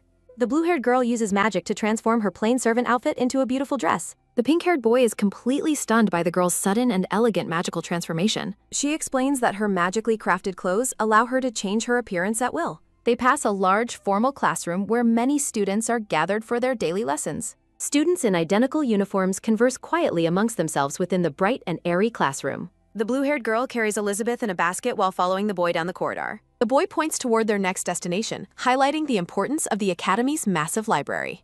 The academy library is revealed as a gargantuan hall, boasting a collection rivaling the palace. The blue-haired girl is left in awe by the sheer scale of the library's collection. Touching a specific book causes it to glow with a strange and powerful magical energy. A memory surfaces of a man smiling from a window while holding up a book. The pink-haired boy calls for them to leave while a memory of loneliness haunts her. In her vision, the brown-haired man returns to her with a wide, joyful smile. A hand rests on the worn leather of an old book, bridging past and present. A younger version of the blue-haired girl weeps while clutching a book to her chest. Back in the present, the girl holds the book with a look of deep, somber reflection. The pink-haired boy notices her change in mood and asks if she is feeling all right. She suggests that instead of discarding the book, they should donate it to an orphanage.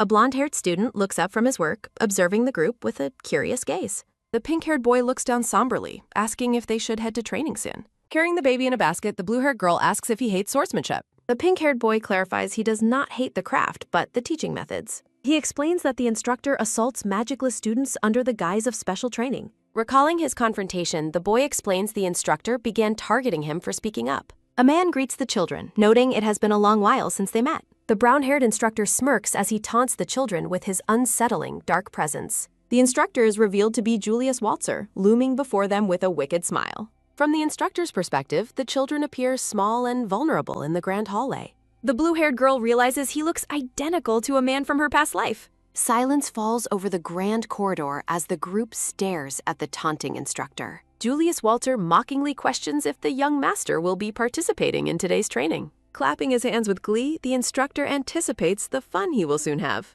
Stomping his foot, he taunts that the boy's swordsmanship skills have shown no improvement. Looming over the boy, he claims to be praying for him with a manic expression. He whispers maliciously about seeing the father bathed in blood and the boy becoming a monster. With a mocking wave and a false smile, the instructor bids them a casual farewell. Outraged, the blue-haired girl fumes over his insults toward both the boy and their father. She reflects on the instructor's blatant disrespect, specifically his comment calling their father a monster. Recognizing him as a jerk from her past, she prepares to unleash her magic power. Purple magical energy surges from the blue-haired girl's hand as her frustration reaches its peak. The pink-haired boy admits he cannot defeat the former knight despite his lack of regret. He remembers the instructor mocking his parents' lineage and predicting the end of good days. Clenching her fist, the blue-haired girl seethes at the thought of the useless, cruel instructor. She recalls her past life where she was mocked for having very little magic power. A memory of an arrogant man in a library surfaces from her previous existence's struggles. She remembers an incompetent coworker who was a supremacist regarding the possession of magic power. The memory shows her doing all the work that her lazy colleague pushed onto her. The pink-haired boy insists on not bothering their parents with the instructor's problematic behavior. Clenching his fist tightly, the boy asks the girl to simply watch over him for now. The scene shifts to the training grounds where the instructor brutally beats his young students. The blue-haired girl pleads for the instructor to stop his violent behavior toward the children. Standing amidst blooming flowers, the pink-haired boy prepares to face his instructor with a sword. Julius Waltzer declares that a knight's destiny is to put their body on the line. Their swords clash with a heavy strike as the instructor lectures on protecting the country. The instructor lunges with a predatory grin, easily overpowering the boy's defense in their duel. Wounded and exhausted, the pink-haired boy gasps for breath under the hot afternoon sun. The instructor mocks the air, promising not to scar his face as a special exception. A group of horrified students watches alongside the blue-haired girl as the brutal training continues. Recalling the boy's request for silence, the blue-haired girl struggles to remain on the sidelines. The sheer cruelty of the situation becomes almost too much for the girl to bear. The pink-haired boy collapses to the ground, his clothes covered in the grime of defeat. Staring at the floor, he remembers his vow not to lose despite his current state. Feeling like an outsider, the blue-haired girl clenches her eyes shut in deep, painful sympathy. Despite the dirt on his clothes, the pink-haired boy begins to push himself back up. His yellow eyes burn with a fierce, quiet determination after enduring so much for so long. Standing tall with his back to the viewer, the boy prepares to face his challenges once more. He recalls his childhood desire to be just like his father and gain his strength. Training alone as a child, he worked tirelessly to emulate his father's unshakable fighting spirit. Wiping his mouth, the boy admits that he hated the grueling path to becoming strong. A narrative text box declares that his burning desire to become strong remains completely unchanged. Covered in grime, the pink-haired boy stares ahead with intense, glowing yellow eyes of resolve. The blue-haired girl carries the baby, determined to find her own reason to grow stronger. Despite the circumstances, the pink-haired boy reaffirms that she is still his precious little sister. Recalling a promise, the boy struggles to his feet to reach his father's unshakable strength. He vows to surpass his former self and finally achieve the greatness he has long sought. Charging forward, the pink-haired boy unleashes his spirit as his blue gemstone necklace glows brightly. The instructor smirks, but the boy's eyes flare with a sudden, overwhelming surge of hidden power. A massive trail of blue energy follows the boy's sword as he executes a powerful strike. Sweat beads on the brown-haired instructor's face as he barely registers the boy's sudden, incredible speed. A celebratory cheer erupts from the students as a small, red cut appears on Julius's cheeks. Julius Waltzer erupts in a murderous rage, dropping his weapon to conjure a lethal green magic. Blood spatters as the instructor cowardly uses magic in a duel, leaving the students in horror. Looming over his victims, the instructor screams for silence, claiming this brutality is a necessary lesson. He mocks the boy's lineage while the blue-haired girl desperately begs for the violence to end. Using the last of her strength, the girl conjures a hexagonal blue shield to protect herself. The instructor prepares a final blow while the girl realizes her magic reserves are completely exhausted. A massive pink explosion shatters the air as the girl's magical power fails to manifest further. A malicious voice cheers the violence as dust and smoke billow across the broken training grounds. Julius smirks in triumph until he notices a pair of polished shoes standing directly before him. The red-headed father arrives, his cold presence immediately casting a long, dark shadow over the scene. A jagged purple text box punctuates the air, signaling the arrival of a final, decisive blow. A thunderous crash echoes as a massive green energy pillar is crushed into the dirt floor. The pink-haired boy looks up in awe while the instructor cowers under the father's icy gaze. Walking toward the fallen instructor, the father ignores the children to focus on the pathetic man. Silence falls over the arena as the father stares down with eyes full of unspoken, lethal judgment. Terrified, Julius recognizes the Duke and stutters, asking about the reason for this sudden, dark commotion.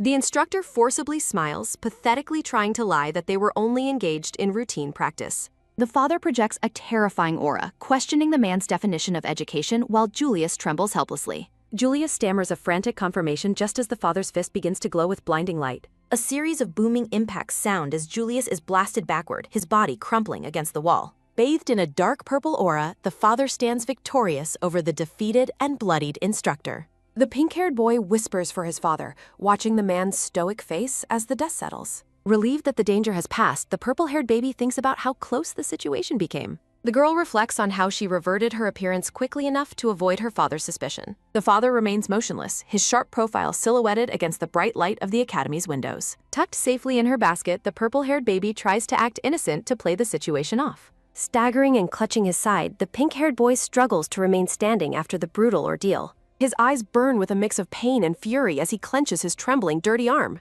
The father turns toward his son, calmly asking if the boy feels frustrated by his current weakness. Looking down in shame, the boy admits his anger toward himself for being unable to win. Placing a heavy hand on his son's head, the father tells him never to forget this feeling. He explains that the weight of this frustration will eventually become the boy's greatest future strength. Wiping away a tear, the pink-haired boy accepts his father's words with a newfound, quiet determination. Looking at the baby, the boy silently swears to become strong enough to protect his sister. The training hall is a scene of quiet recovery as medical staff attend to the injured students. Julius groans on the ground before the father's heavy boot comes down with a sharp stomp. Looking up in absolute terror, the instructor realizes he has made a fatal mistake in his arrogance. The father looms over the man like a god of wrath, his eyes glowing with lethal intent.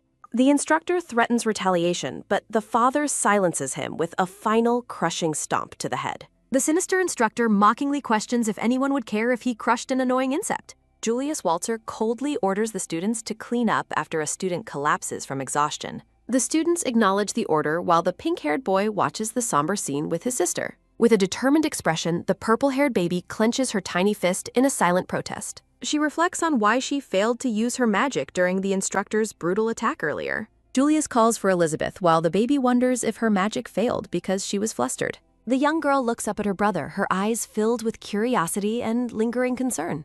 Despite his bandages and dirt, Julius offers a kind smile to his sister, radiating quiet strength. Polished shoes approach as Julius realizes his emotions are visible while the baby makes curious noises. Julius and his sister notice a dark-skinned student approaching them with a small, mysterious orange container. Julius asks the approaching student if he needs something, prompting a shy and hesitant response. The student offers a special ointment for bruises, leading the girl to wonder about his identity. Recognizing the medicine, the baby identifies it as a product coming from the distant Bian kingdom. A glimpse of the distant kingdom across the sea is revealed through her internal narrative memory. She realizes the student is an exchange student from the seafaring kingdom she just recalled. The student apologizes profusely, but Julius calmly insists there is no need for him to do so.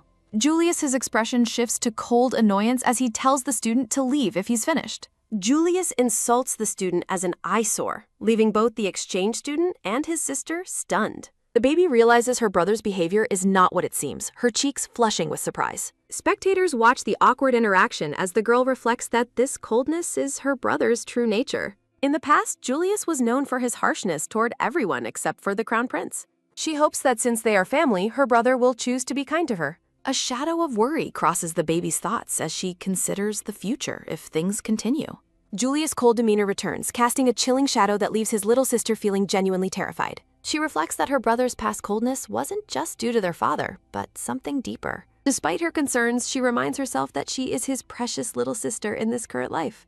Julius turns around with a look of mild confusion, his expression softening as he gazes at her. The baby lets out a startled exclamation as a new idea suddenly strikes her curious mind. A humorous graphic depicts Julius arrogantly dismissing medicinal help from a classmate as being completely unnecessary. When receiving an apology, Julius remains cold while the baby tries to coach him on proper manners. The baby concludes that Julius would definitely fail any relationship-building exam due to his habitually rude comments. The training hall remains quiet as the awkward standoff between Julius and the exchange student continues. Watching the other students, she worries about how Julius's abrasive personality will affect his future relationships. Julius gazes down at his sister with a questioning look, sensing her deep and troubled thoughts. A heavy silence falls as the exchange student stares at Julius before ultimately looking down in defeat. Realizing she needs to intervene, the baby decides she must act quickly to change the outcome. A soft, round, yellow chick plushie chirps gently as it is held up in someone's hands. In a memory, an older Julius stares at the same chick plushie with a look of bewilderment. Elizabeth stands by the sleeping baby's cradle where a new stuffed chick was hidden among presents. She reflects on how the toy has become attuned to her magic after sitting in her room. Elizabeth holds up the magical chick plushie with a triumphant smile, ready to put her plan into action. She plans to use the chick to interrupt Julius's insults and identifies the exchange student's famous lineage. Elizabeth explains that imbuing the toy with magic will allow her to stay by her brother's side. Julius questions why she feels the need to accompany him to the academy through the enchanted toy. The two share a quiet moment of hesitation before Elizabeth offers her brother a warm, knowing smile. Julius agrees to take the toy with him, and Elizabeth bows deeply in sincere gratitude for his cooperation. Julius reaffirms his vow to protect his sister, explaining the toy is a useful way to stay connected. Elizabeth is deeply moved that, despite knowing her secrets, Julius still calls her his precious little sister. Their father's voice suddenly booms through the grand hallway, catching both Elizabeth and Julius completely off guard. With a spark of magic, the toy is placed into the cradle as she answers her father's call. Julius calls out to his father as the red-haired man enters the room. The father explains he heard voices while looking toward Julius and the empty cradle. Julius smiles nervously and claims he was just talking to himself while his father watches. Julius asks if his father needs something, prompting the man to mention a new exchange student. He mentions tea leaves brought by a merchant guild leader from a neighboring country for Adelina. Elizabeth reflects that receiving tea at the royal palace can be a dangerous political situation. The father asks if Julius understands, and the boy promises to deepen his new friendship. Closing his eyes, the red-haired man acknowledges that his son seems to understand the situation. Julius stands alone in the grand hallway after the heavy doors close behind his father. Tucked in her cradle, the purple-haired baby looks toward the door with a curious expression. Julius looks panicked and calls Elizabeth's name, insisting he has not interacted with the student. Elizabeth holds up her yellow chick plushie and dismissively thinks that she already knows the truth. Looking completely stunned, Julius stammers while staring at the chick plushie his sister is holding. Blushing deeply, Julius admits he needs advice, while the baby cheers in a small, adorable icon. The narrative explains Tisua Najua Lars is an exchange student from the distant Bian Kingdom. Tisua, a dark-skinned student with blue eyes, looks on with a shy and hesitant expression. The narrative notes that Tisua is afraid of Julius, who stands nearby with the chick. Julius tells the chick not to say anything, as he is already aware of the problem. Julius watches Tisua walk away and asks the chick for a plan to start speaking. The chick plushie expresses absolute shock at Julius's lack of a real plan for social interaction. Students at the academy watch Julius, whispering about his prominent status and the attention he commands. Julius walks confidently through the academy hallway with the yellow chick perched on his shoulder. Julius expresses his hatred for the attention, while the baby encourages him to use Arapio. Tisua Najua Lars sits alone on a stone bench, quietly eating a sandwich in the garden. A polished shoe approaches as Tisua looks up, startled while mid-bite of his lunch. Tisua stammers Julius's name in surprise as the pink-haired boy stands before him with the chick. Julius asks if Tisua always eats outside, and the dark-skinned student explains that it feels nice. Julius abruptly sits on the bench beside Tisua, causing the other student to recoil in shock. Looking dejected, Julius apologizes for disturbing Tisua and prepares to leave the stone bench. The baby encourages her brother to seize the opportunity as Tisua hesitantly calls out for him. Tisua blushes and stammers, explaining he wanted to thank Julius for the help provided earlier. Julius blushes and deflections the gratitude, while the baby notes he is clearly getting embarrassed. Suddenly, the yellow chick plushie falls from Julius's shoulder, surprising both of the boys. Julius panics and shouts for Elizabeth, causing Tisua to wonder if he is talking to the toy. A brown-haired maid stands in the nursery, holding the purple-haired baby close to her chest. The maid panics as the baby goes limp, desperately calling for someone to help the lady. The father and a maid rush through the halls, frantically calling for a doctor to arrive. The father stares in horror at the unconscious baby, realizing her mana is behaving very erratically. Julius bursts into the room, shouting Elizabeth's name and frantically asking if she is safe. A blue-haired maid shushes Julius, explaining that the doctor ordered the young lady to rest. Julius gently places a small gift by the side of the sleeping purple-haired baby's head. Julius leans in close to his sister's face, staring intently with his bright yellow eyes. Bathed in a dark purple aura, Julius demands a proper talk with his sister very soon. Julius leans over the cradle, asking Elizabeth to explain exactly what happened to her earlier. The purple-haired baby reflects on how she was watching her brother through the magical chick plushie. She recalls hearing something break and attempting to investigate by manifesting a magical maid clone. The magical blue-haired clone appears surprised as she manifests in a bright burst of white light. The clone's form dissolves back into magical energy above the cradle where the baby lies. The purple-haired baby remains fast asleep in her cradle, unaware of the fading magical aura. A brown-haired maid enters the room and gasps in shock at the sight of the baby. The blue-haired maid stands with Julius, reflecting on her earlier presence at the academy grounds. The maid bows to Julius, apologizing for the circumstances that forced him to leave school early. The blue-haired maid dismisses the current concerns, stating that they simply do not matter. She explains that the Duke deemed the situation temporary as mana instability is common in infants. Julius remembers Elizabeth is just a baby before his eyes widen in sudden, startled realization. He asks if her mana is unstable again as the maid begins to glow with light. A brilliant flash of magic erupts, drawing the red-haired boy's attention back to the ornate cradle. Julius looks down in shock as the purple-haired baby Elizabeth finally appears within her soft blankets. He firmly declares that Elizabeth is strictly forbidden from using her clone magic for the time being. The baby protests loudly while Julius looks over the crib, refusing to let her have her way. Julius tells the purple-haired baby that her magic is abnormal and should never have been used. A soft, squishy sound echoing as a hand reaches out and squeezes the yellow chick spirit Pio. Julius holds the chick, asking if everything is fine while checking the magical stone attached to it. The purple-haired baby Elizabeth laughs with joy while the red-haired boy remains skeptical of the situation. A series of cheerful pips sounding as Elizabeth reaches out with magical sparkles toward her brother. The scene shifts to the Academy Gardens where groups of students gather and chat under the sun. Julius walks down the hallway, promising his chick spirit companion that he will be perfectly fine today. A sharp click sounding as Julius pushes open the heavy classroom door to join his fellow students. A brown-haired boy with striking blue eyes stares in stunned silence as the red-haired Julius arrives. The student blushes deeply and stammers out a surprised response to the Duke's son's presence. Nervous sweat pours down the boy's face while Julius stands stoically with Aripio on his shoulder. Julius offers a curt, polite greeting while the other boy remains completely frozen by his intense presence. The student's blue eyes widen in shock as he continues to stare blankly at the red-haired boy. Julius walks away as the chick spirit notes that the boy has certainly grown up recently. Blushing with annoyance, Julius tells the bird to shut it while the student watches him from afar. The teacher uses a pointer on a large world map while the students listen from their desks. Julius keeps his head down and focuses intently on his book during the quiet classroom lecture. The brown-haired boy works diligently at his desk, carefully recording notes with a feather quill pen. Later in the palace gardens, Julius apologizes for having to cut their previous conversation short yesterday. Elizabeth's voice echoes through the chick spirit, shocked that her brother actually apologized to another student. The brown-haired boy sweats nervously while insisting that the interruption was not a problem at all. Julius observes that the student is skilled in healing magic while holding a book about medicinal plants. Julius claims he is well-informed, while the chick spirit urges him to be much friendlier to others. The student explains his desire to combine healing magic with plants to help more common people. Julius listens as the boy explains how nobility currently monopolizes almost all healing magic within the kingdom. Michael Walzer watches over Elizabeth at night, asking his staff to keep monitoring her unstable condition. The doctor confirms the mana instability while Michael asks if there are any other potential causes. The physician warns that it is an extremely rare case while Elizabeth sleeps peacefully in her crib.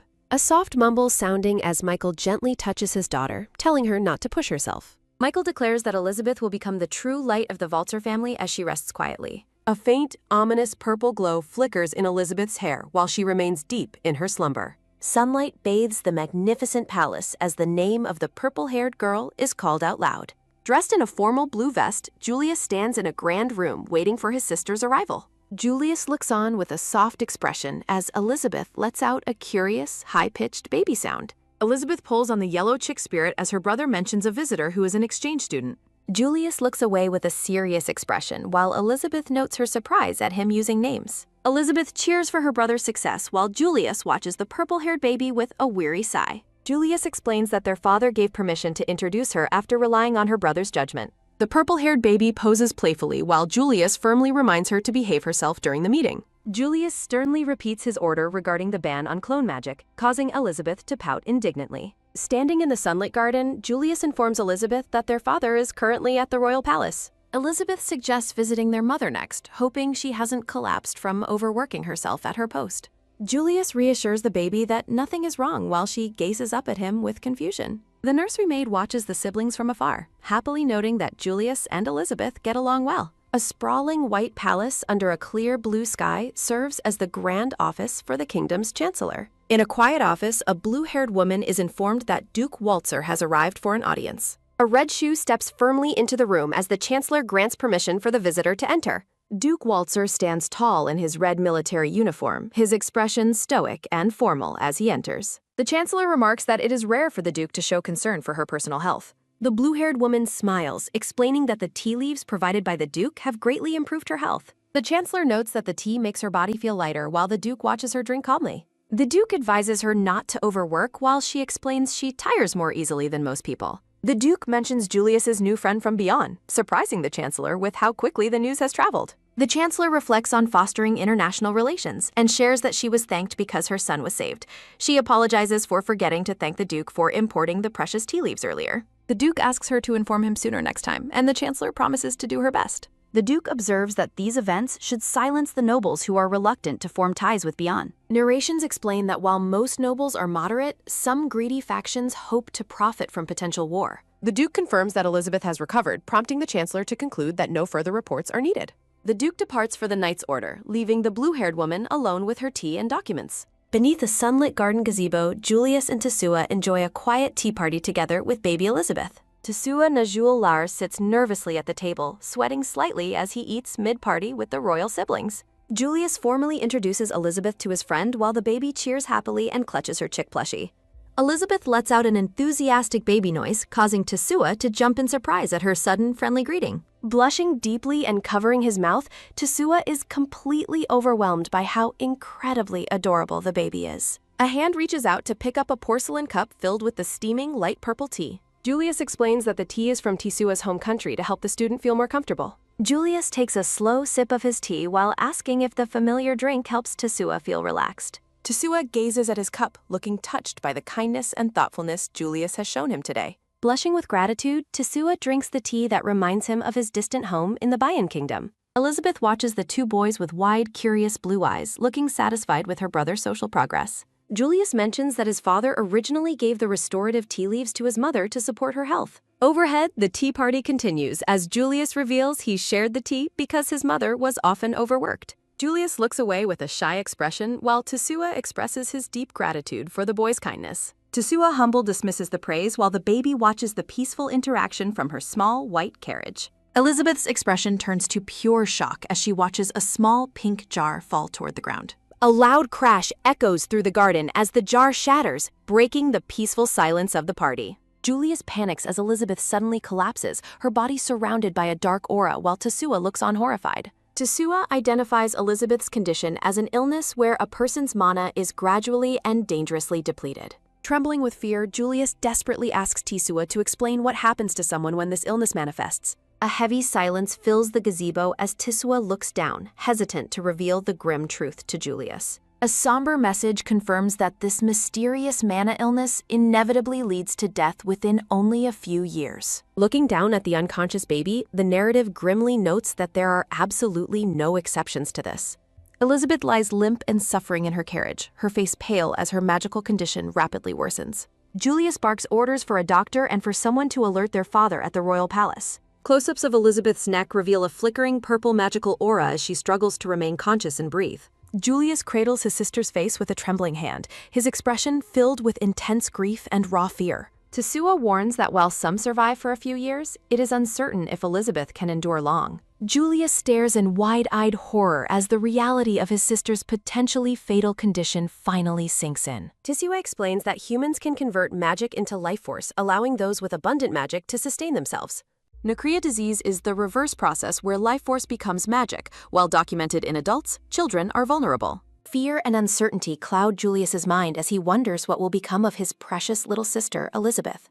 Desperate to reach his children, Duke Waltzer gallops his horse across a bridge, racing back toward the palace. Duke Waltzer arrives at the palace gates on horseback, greeted by a butler in a formal black suit. Reaching out with a gloved hand, Duke Waltzer urgently asks the butler for a report on Elizabeth's condition. Duke Waltzer removes his white gloves as he prepares to enter the nursery with a maid following behind. Walking down the hallway, the maid explains that the doctor is currently examining the young lady inside. Bowing her head, the maid apologizes for taking action during the crisis before receiving the master's formal instructions. Duke Walter reassures the maid that her quick response was fine given the severity of the medical emergency. A quick click sounds as the maid reaches out to open the door to the young lady's room.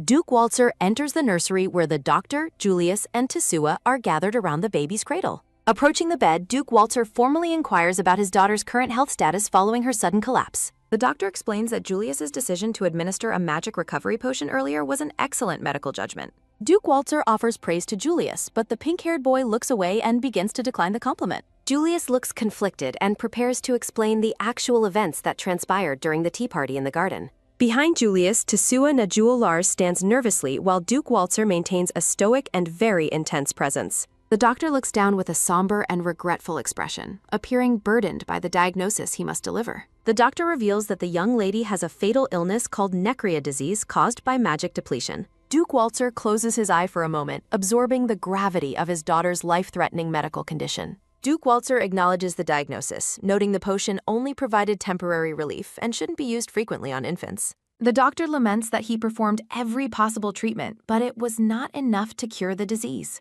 Duke Walter commands that this matter must remain a secret and not be spoken of to any others. The doctor and Tesua Najul Lars bow respectfully as they are dismissed from the room by the Duke. Duke Walter demands a detailed explanation of the events from Tesua, his green eyes glowing with intense pressure. Overwhelmed by the Duke's formidable aura, a small chibi version of Tesua stammers out a terrified, polite response. Elizabeth lies small and vulnerable in her large white crib as the scene shifts to a quiet atmosphere. Looking pale and sweating, Elizabeth struggles with her worsening condition as her breathing becomes shallow and difficult. Trapped in a dark memory, the baby reflects on a past life filled with terrible dizziness and nausea. The scene shifts to a past life where a woman sits alone at a desk buried under mountains of paperwork. Men pile more books on her desk while she reflects on how she just wanted someone to rely on.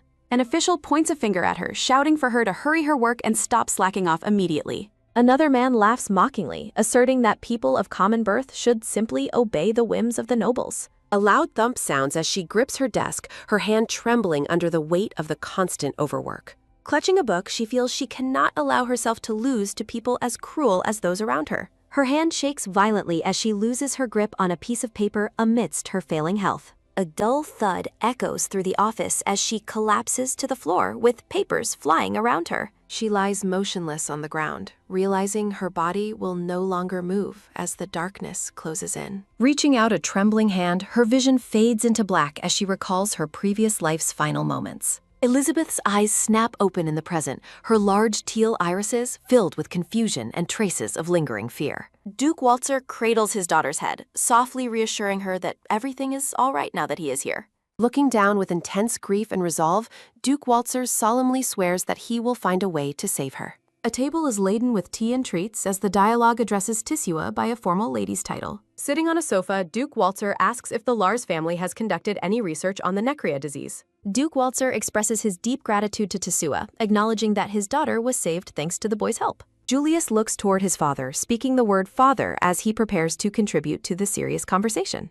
Duke Walter turns his head, giving his son his full attention with a stoic and calm expression. Julius watches his father with a hopeful gaze, waiting for a response to his unspoken question or concern. Duke Walter nods in understanding as Tesua remains bowing his head politely in the background of the room. Julius expresses his shock that Tesua already knew of a specific method to suppress the effects of magic depletion. Tesua explains that having a magic stone can slow down the decrease in magical power for those suffering. Julius remarks on the miracle of finding a compatible stone for Elizabeth, while Tesua listens from the side. Julius looks away with a pained expression as he reflects on the difficult road ahead for his sister. Julius asks his father if there are any magic stones currently available to help with Elizabeth's medical treatment. Duke Walter commands the box be brought forward while Julius and Tesua watch from the table. A servant's attention is taken by the heavy box as he places it down with a thud. Julius and Tesua stare in utter disbelief at the overwhelming purple glow emanating from the open container. Staring at the luminous contents, Julius asks in shock if this is truly a supreme magic stone. Julius urgently asks his father where he could have possibly obtained such a rare and powerful artifact. Duke Walter explains that His Majesty granted him a small amount after the magic crystals were discovered. Cheapy versions of the boy sweat nervously, wondering how the Duke could possibly call this hoard small. Elizabeth lies peacefully in her crib as a large, glowing purple magic stone is placed beside her. A soft coo escapes the baby's lips as the restorative purple light begins to swirl around her. Elizabeth gazes into the stone's facets, finding comfort in the reflection of her own small, curious face. The narrative notes that there are very few reported cases of this particular mana-draining medical condition. The mysterious illness is noted to have an unknown cause and is seemingly unique to women alone. Elizabeth drifts into a peaceful sleep while the magic stone continues to pulse with a gentle light. A sudden realization causes Elizabeth's eyes to snap open as a sharp sound startles her from sleep. The baby looks toward the nursery door with wide eyes, sensing someone approaching her during the quiet evening. Duke Walzer enters the room with a somber expression, his green eyes fixed on his recovering daughter. Elizabeth makes an adorable baby noise to reassure her father that she is feeling much better now. Reaching for her father's hand, the baby lets out a joyful cry of recognition as she smiles. The brown-haired maid asks if it is truly safe to leave the powerful magic stone in the crib.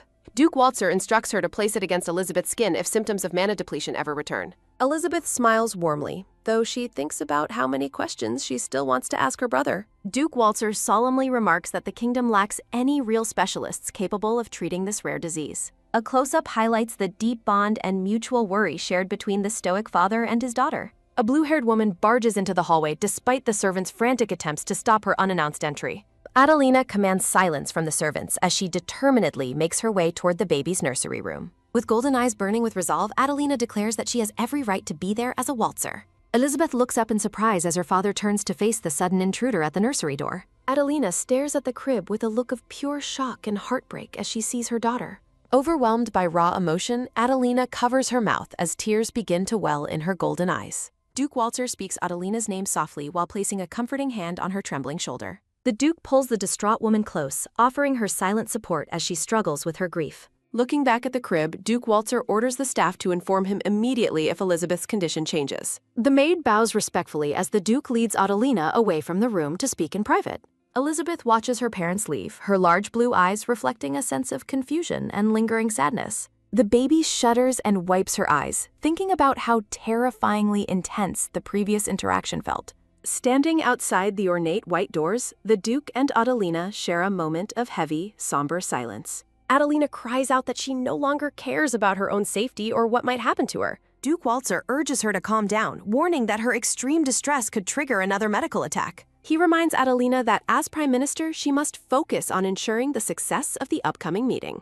Adelina acknowledges the truth but admits she simply cannot bring herself to accept their daughter's tragic fate. The narrative reflects that while necria disease is already rare, it is even more cruel for Elizabeth. Adelina weeps openly, lamenting that her own daughter must now suffer from the very same fatal illness. A decorative frame appears, identifying the speaker as a member of a branch of the Walzer family. Reflecting on the past, she recalls how her beauty and talent once drew the royal family's keen attention. Her world shattered when she contracted necria disease just one day before her highly anticipated social debut. She was sent to a villa in a neighboring country to recover, though her prospects remained grimly uncertain. While slowly dying, she miraculously survived thanks to a magic stone that stabilized her failing mana levels. Despite surviving, she was cruelly cast out from high society after losing her once abundant magical power. Recalling the humiliation, she clenches her fist as she remembers the pain of being discarded by her peers. She reflects on her deep resentment toward the foolish nobles who valued nothing beyond raw magical ability. Adelina recalls the mysterious man who once appeared before her during her darkest time. Michael says, "I've come to buy your abilities. Lend me your aid." Seeing him, a man who despised those with talent regardless of their magic power, she realized something. Reaching out to grasp his hand, she decided she had to change things herself. She achieved the highest score on the notoriously difficult examination for royal court civil officials. While still battling fits from the uncured necria disease, she started a beautiful new family. Dressed in a white gown and holding flowers, she looked radiant on her wedding day. In the present, the Duke stands by her side as she reflects on the disease. Tears well in her golden eyes as she asks if the child's illness is her fault. The red-haired Duke leans in close to explain that necria disease is not always hereditary. He places his hands on her shoulders, offering silent strength and comfort during this trial. Duke Walzer explains, Elizabeth has a large amount of magic power. A magic stone can buy us time, but it won't last long. Adelina asserts, "It's all right. I swore to that child that I would find a way." Their hands join together in a firm grasp, reinforcing the deep bond between the two. Duke Walter looks at her with a gentle gaze and notes, "You've changed." Elizabeth lies in her crib, pondering the harsh reality of her new life in this country. Magic power equals authority here, and her mother likely became chancellor through the Walter family. Information about noblewomen with necria is suppressed to maintain the family's prestige and social standing. Elizabeth watches the servants hurry about, realizing why the household atmosphere feels so incredibly tense. The number of servants was reduced even further to ensure total secrecy regarding her condition. A brown-haired maid leans over the crib with a kind and very attentive expression. Looking down at the baby, the maid asks, "Are you hungry? Do you need a new diaper?" The maid says, "My sincerest apologies. It needs to be changed, doesn't it?" as Elizabeth grabs the stone. A soft purple glow surrounds Elizabeth as she lies back while the maid works nearby. Backing away from the crib, the maid says, "My apologies, my lady. I will be more careful from now on." A small blue bubble adds, "Sorry for the trouble." Elizabeth flails her arms in frustration, thinking about how incredibly inconvenient this baby body is. She reflects on being finally reborn, yet she remains trapped by her current physical limitations. The family gathers around the crib with a stuffed rabbit, trying to cheer the baby up. A chibi version of Elizabeth cries out that she truly does not want to die yet. Julius calls out Elizabeth's name as he leans over the crib to check on her. Julius and Tesua enter the room with Tesua carrying a large red medical doctor's bag. Julius tells her not to be down while she lets out a soft, curious coo. Julius says Tesua has been looking into various things for us. Elizabeth coos, "Da? Really?" Looking at Julius with a bead of sweat, Tesua thinks, is he actually talking to a baby? Julius says, "This is the same data I submitted to Lord Walter," while showing Tesua a paper. Looking at the baby, the narrator notes, "This results in symptoms identical to magic power depletion. Repeatedly replenishing magic power to recover is nothing more than a temporary fix." Julius asks, "So what can be done for a fundamental cure?" Tesua looks down at the document and solemnly replies, "The research on this disease." Tesua says, "That's why it piqued my interest, and I began researching it on my own." Julius listens in silence, his eyes fixed on Tesua as the weight of the situation sinks in. Elizabeth watches with wide eyes, thinking to herself in shock, "He's reading it." A sudden realization startles the baby as she stares up at the boys with wide eyes. She recalls that the Lars family are renowned throughout the kingdom as masters of healing magic. Elizabeth lets out an energetic baby cry, startling Julius as she tries to communicate her thoughts. She continues to babble loudly, her purple and blue hair becoming quite messy as she moves. Julius says, "Good, you seem energetic." Elizabeth thinks to herself, "This is still way too inconvenient." A sharp cry of "wah" sounds as she kicks. The scene shifts to a dark, cold room where a mysterious woman sits alone in thought. The blonde woman says, "I see, so the Waltzer's daughter is ill." A dark, shadowy presence looms behind her as she sits in the center of the room. Looking over her fan, the woman says, "If a young child develops the disease, there's likely no hope of survival." Hiding a dark smirk behind her fan, she seems to delight in the tragic news. Julius presents a beautifully crafted letterboard featuring ancient symbols to help the baby communicate. Looking at the letterboard, Julius explains that the device should finally allow them to communicate. Elizabeth looks on in shock as her brother proudly claims he understood her previous message. Basking in the attention, Elizabeth smugly thinks to herself that Julius should keep the praises coming.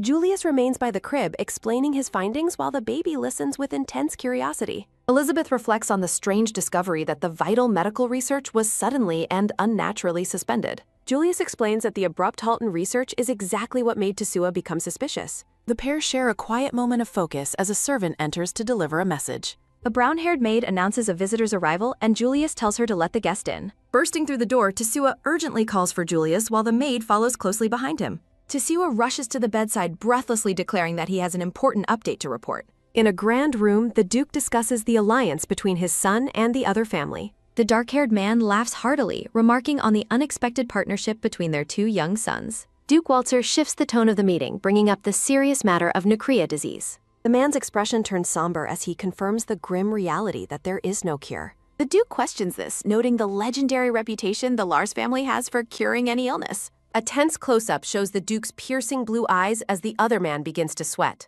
He explains that the condition would be curable, but only if it were actually an illness. A maid informs Julius that Elizabeth is watching them, causing the boy to turn in surprise. A quick click sounds as the maid bows respectfully and begins to exit the nursery. Tesua exclaims loudly that he has uncovered why the research on necria was stopped. Julius asks for clarification, and Tsuwa reveals the shocking truth that it was never a disease. Tsuwa explains it was sorcery, suggesting the family is actually suffering from a dark type of curse. He explains his family backed away because it was only a theory, leaving Julius visibly stunned. Tsuwa recounts finding a journal revealing that the royal family had actually taken over the research. Julius stares in disbelief, trying to process the revelation that the royalty is involved. Elizabeth recalls her past life as a librarian, remembering a specific report detailing this exact condition. Looking at the text, she realizes that what she thought was a disease is actually a curse. Elizabeth wonders about the origin of the magic while a blue energy begins to gather around her. Julia spots the glowing stone and calls out to Elizabeth, realizing something strange is happening. Blue mana begins to swirl around the baby as she stares at her hands in shock. Mana flows out through the window as the boys watch the energy drain from the room. Elizabeth reaches out toward her brother, asking him to pick her up in her baby babble. Tsuwa asks if she is feeling unwell or if her distress is caused by sudden anxiety. Julius suggests taking her to the window as Elizabeth points her small finger toward the view. Carrying her to the balcony, Julius looks out over the landscape while Elizabeth watches intently. Spotting the destination of the flowing mana, Elizabeth internally exclaims that she has found the source. The baby looks toward the horizon, realizing that the magic is pointing directly at the royal palace. A soft patting sounds as Elizabeth taps on her brother to get his immediate attention. She points to her letterboard to indicate that she must speak with her big brother. Elizabeth taps out a message suggesting that the cause of the curse is hidden within the palace. Julius looks at the message in shock, holding the baby close as he reads her findings. He asks why she feels she must go, suggesting they delegate the task to others. Elizabeth insists on going herself because she can see the magic, despite her brother's safety concerns. Julius looks down at the determined baby, his face etched with worry for her safety. Julius erupts with a surge of lightning-like power, furiously refusing to let her take such a risk. A promotional banner invites readers to support the series and join the community for more updates. Duke Walzer ponders the realization that the royal family has been hiding the truth about the research. He questions if someone within the El-Toad Kingdom is responsible for carrying out the dark magic. The Duke realizes with horror that Adelina's previous illness was also likely the result of a curse. Records reveal that in the past, other noble families were also diagnosed with the clear disease. Julius and the Duke discuss how the royal family intentionally abandoned the research for this condition. Enveloped in a spectral flame, the Duke realizes there must be a hidden, sinister root cause. He vows to incinerate the entire country to hold the royal family accountable for their negligence. The scene shifts back to the nursery where the siblings gather in the quiet of night. Julia strongly opposes her plan, while Elizabeth realizes another seizure could prove fatal to her. Elizabeth reflects on her rare ability to see mana, a gift usually reserved for palace magicians. The royal palace stands tall, yet its powerful inhabitants remain unreachable for those seeking medical aid. A soft sigh escapes as Elizabeth resolves to do her best despite her current physical limitations. Julius remains entirely unyielding, his sharp gaze reflecting his absolute refusal to let her risk herself. He questions how she expects to infiltrate the palace while still trapped in a baby's body. Julius reminds her that their father is the very man who manages the elite palace guard. Duke Walzer stands among his soldiers, asserting that any unauthorized entry is completely impossible to achieve. Elizabeth decides to use magic and brute force, much to her brother's shock and alarm. An energetic cry of "Yah!" sounds as Elizabeth kicks her legs while Julius holds a rock. She demands to be let go as a brilliant purple light erupts from her magic stone. Tsuwa suddenly appears to assist, taking the baby as a swirling blue energy fills the room. Tsuwa declares his refusal to accept death and his unwavering determination to find a way out. A moment of silence follows as Julius stares at his friend's unexpected and sudden show of resolve. Tsuwa insists on fighting for survival until the very end while holding the glowing baby close. Julius looks on in shock, finally seeing the intense spark of determination within his quiet friend. He acknowledges that the stubborn refusal to lose is what makes him a true Walzer family member. Julius smiles confidently, promising he won't lose either, as Elizabeth watches them with wide, curious eyes. The grand palace towers loom over the landscape as night settles over the royal capital city. A rhythmic clicking of footsteps alerts a guard, who turns his attention toward the dark walkway. A sharp shout of "Stop!" echoes as the guard confronts two hooded figures in the shadows. They present their official medals, prompting the guard to immediately allow them to pass through the gate. Julius regrets not using the passes sooner, surprised by how easily they move through the checkpoint. He credits their smooth entry to the First Queen's massive influence and the authenticity of the passes. Julius retorts that as a duke's son, an escort was a necessary part of his cover. They discuss a previous invitation from the First Queen that Julius had intentionally put on hold. Narrative boxes explain the military prestige of their father and the administrative authority of their mother. Within the palace walls, Prime Minister Adelina is recognized as the one who holds the strongest authority. Julius suspects his mother relayed the queen's attempts to meddle to their father through palace channels. He refuses to concede his point, and Tesua agrees as they prepare for the next step. As they walk through the hall, a stream of blue mana points directly toward a passing official. Duke Waltzer appears in the grand hallway, walking past without noticing the boys hiding nearby. Startled, the pair quickly pull back into the shadows to avoid being spotted by their father. From behind a corner, they watch the Duke engage in conversation with a subordinate palace official. Tesua spots a glowing pink document and realizes it is the key information they have been seeking. A quiet whisper of "wait" sounds as Julius tries to keep his friend from acting too impulsively.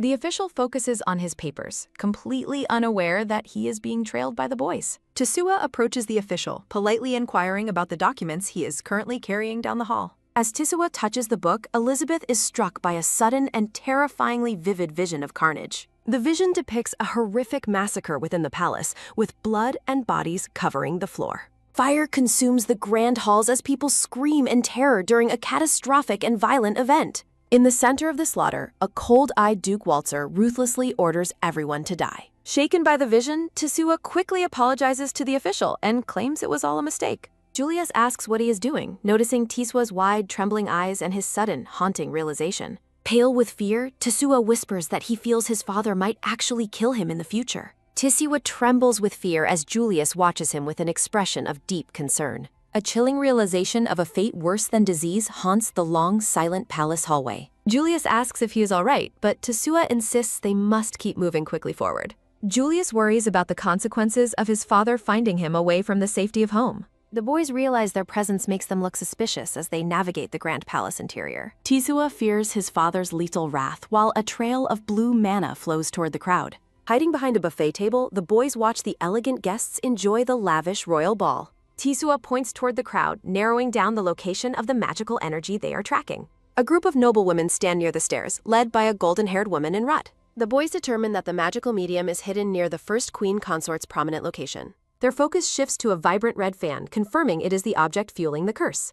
Deep within the ballroom, high-ranking officials and nobility gather in tight, secretive circles to converse. Duke Waltzer and King Arthur meet, their stiff posture suggesting a meeting of great political significance. The Duke remarks on the king's bold approach while they stand in the middle of the hall.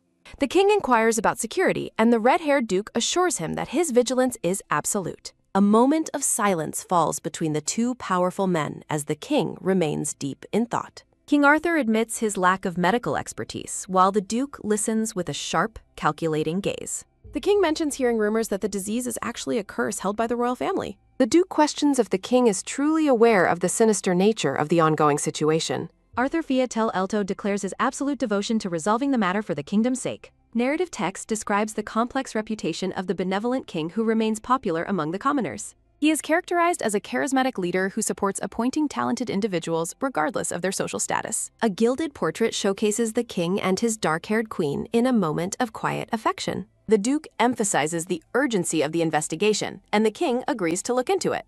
The king casually dismisses the immediate threat, planning to act only after the current festivities conclude. Frustration mounts for the Duke as he insists the matter requires His Majesty's immediate and undivided attention. The king dismisses the Duke's concern, arguing that the victims of the curse are currently too few. He prioritizes seeing his beloved queen over the Duke's report, leaving the serious matter for later. King Arthur glows with joy at the sight of his destined rose as the Duke lose. Enraged by the king's dismissive attitude, Duke Waltzer clenches his fist until his knuckles turn white. The first queen consort stands elegantly among her peers holding the red fan that glows ominously. From their cramped hiding place, Julius and Tesua watch the escalating tension with wide, fearful eyes. A sharp cracking sound echoes as the Duke's power begins to fracture a glass nearby in fury. An oppressive, dark purple aura erupts from the Duke as his eyes glow with a murderous light. Hidden beneath the tablecloth, the boys tremble as the Duke's sheer presence causes the glassware to shatter. The king remains oblivious to the danger, holding his queen close while dismissing any immediate concerns. Tesua panics, realizing they are about to be discovered as the Duke's rage reaches its boiling point. He fears the entire ball is on the verge of ruin due to his father's terrifying outburst. A cold threat escapes the Duke's lips as glass shards fly through the air, startling the guests. A sudden commotion sweeps through the ballroom as the king asks if there are any civilian casualties. The duke's golden eyes pierce through the dark aura as he prepares to unleash his full power. With a final low whisper, the duke decides that the time for restraint has officially come to an end. Purple lightning crackles around the duke's hand as he prepares to strike with overwhelming magical force. Blood splatters across the floor as Tesua is caught in the crossfire, coughing violently from the impact. Looking down at the bleeding boy, the red-haired man's expression remains chillingly cold and entirely unmoving. Tesua sees a ghostly vision of Elizabeth reaching out to him as he struggles to stay conscious. The duke stands tall, his gaze fixed on the horizon as he ignores the carnage around him. Blood drips from Tesua's mouth while the queen watches the scene with a mix of shock. A sudden dull thud sounds as the duke catches the collapsing boy before he hits the ground. King Arthur demands to know what happened as he stares at the chaotic and bloody scene unfolding. Duke Walter urges the king to retreat while Arthur wonders if they are under attack.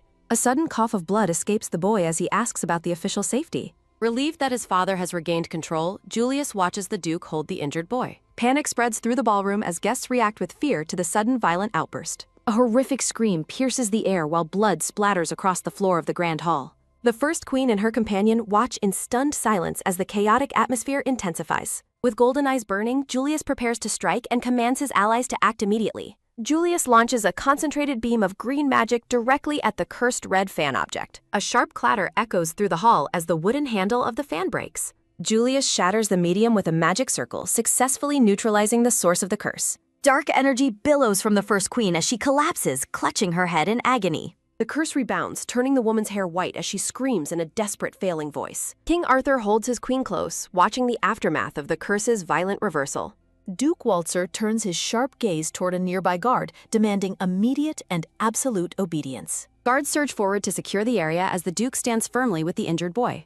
Weak and bleeding, the boy points out the white-haired woman as the one who cast the curse. Julius pants with exertion, relieved that his gamble to destroy the magical medium finally paid off. The duke commands Julius to keep a close watch on the fallen woman without pause. Supporting his friend, Julius acknowledges his father's order with a determined and solemn expression. The duke strides toward the caster while the boys remain behind amidst the shocked ballroom crowd.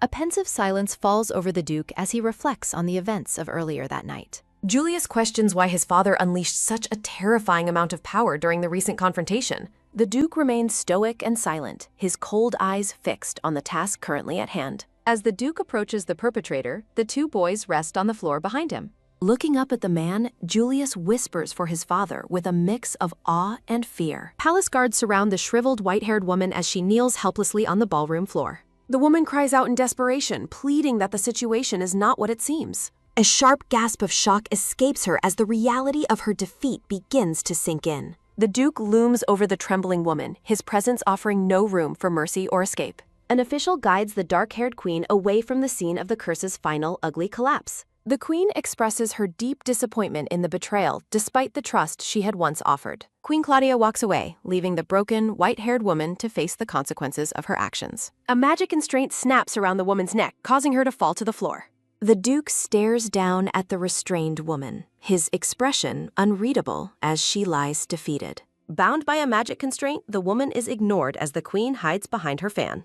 Narrative text confirms the woman's family was demoted from the rank of count to baron. Despite the internal palace turmoil, the queen maintains her reputation as a merciful and kind leader. The narrative notes that the duke's near-berserk state went unnoticed by the guests despite the damage. A lone Duke Walter walks through the palace, the narrative admitting the fault was partially his. Back at home, the blue-haired mother and Julius stand beside Elizabeth's ornate golden baby crib.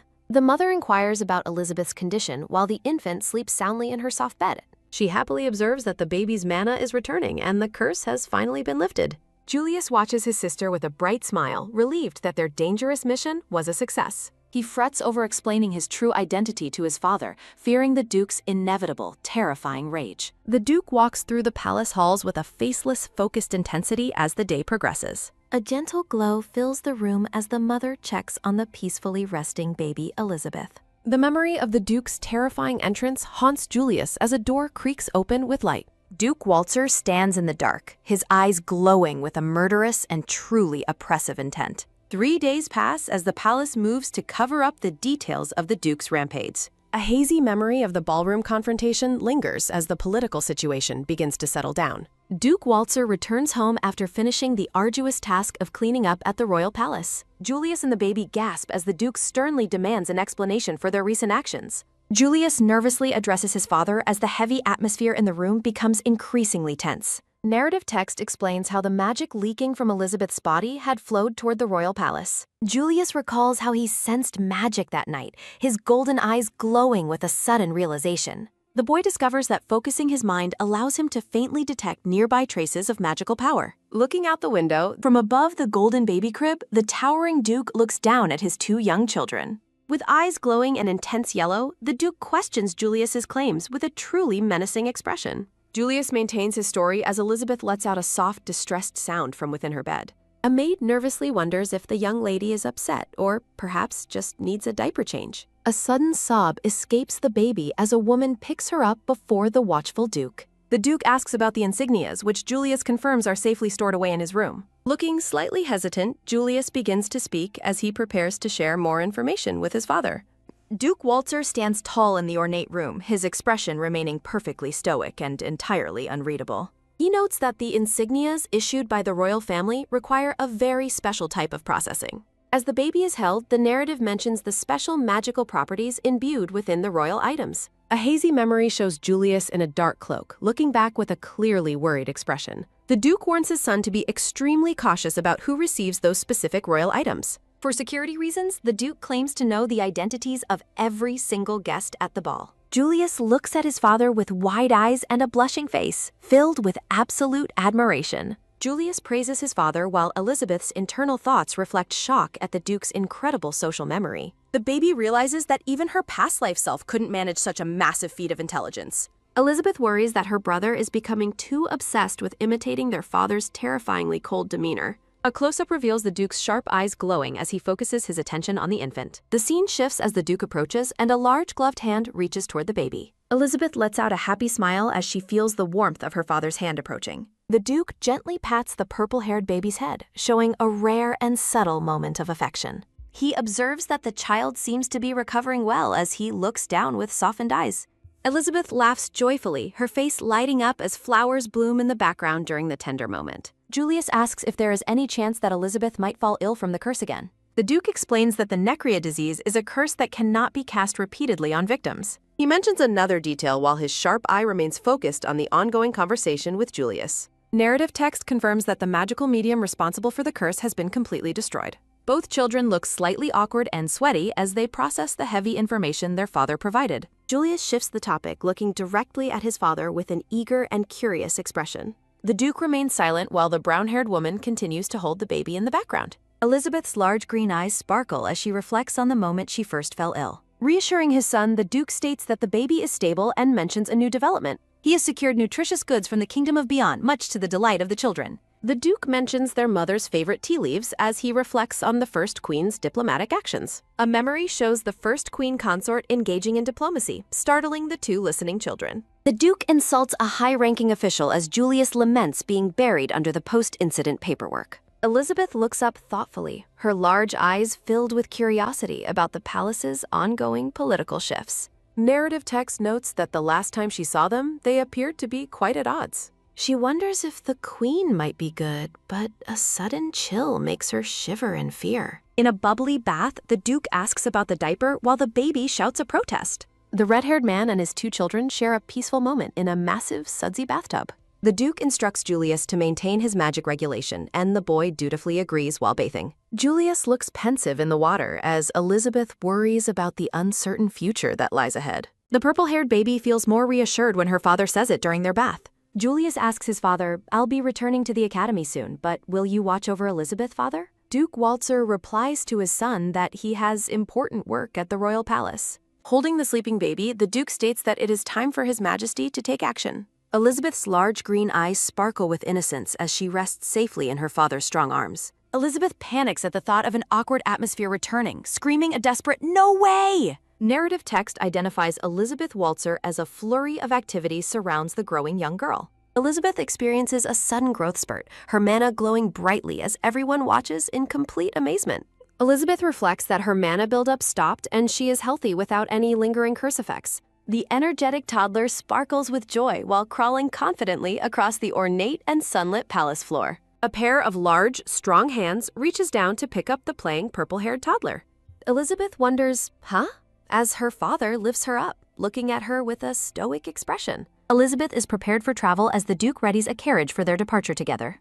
Dressed in his formal military uniform, the Duke holds Elizabeth securely as they prepare to travel. The Duke informs Elizabeth that she will be living in the royal palace for a while. Wearing a frilly bonnet, Elizabeth pouts unhappily while looking out the window of the moving carriage. An ornate carriage rumbles toward the palace while the family and their attendants travel inside together. Julius enthusiastically declares his goal to become friends with his subordinates while carrying a training sword. Duke Waltzer informs the blue-haired woman that he is leaving Elizabeth in Adelina's care. Elizabeth worries about things becoming awkward since the woman didn't want to say her name.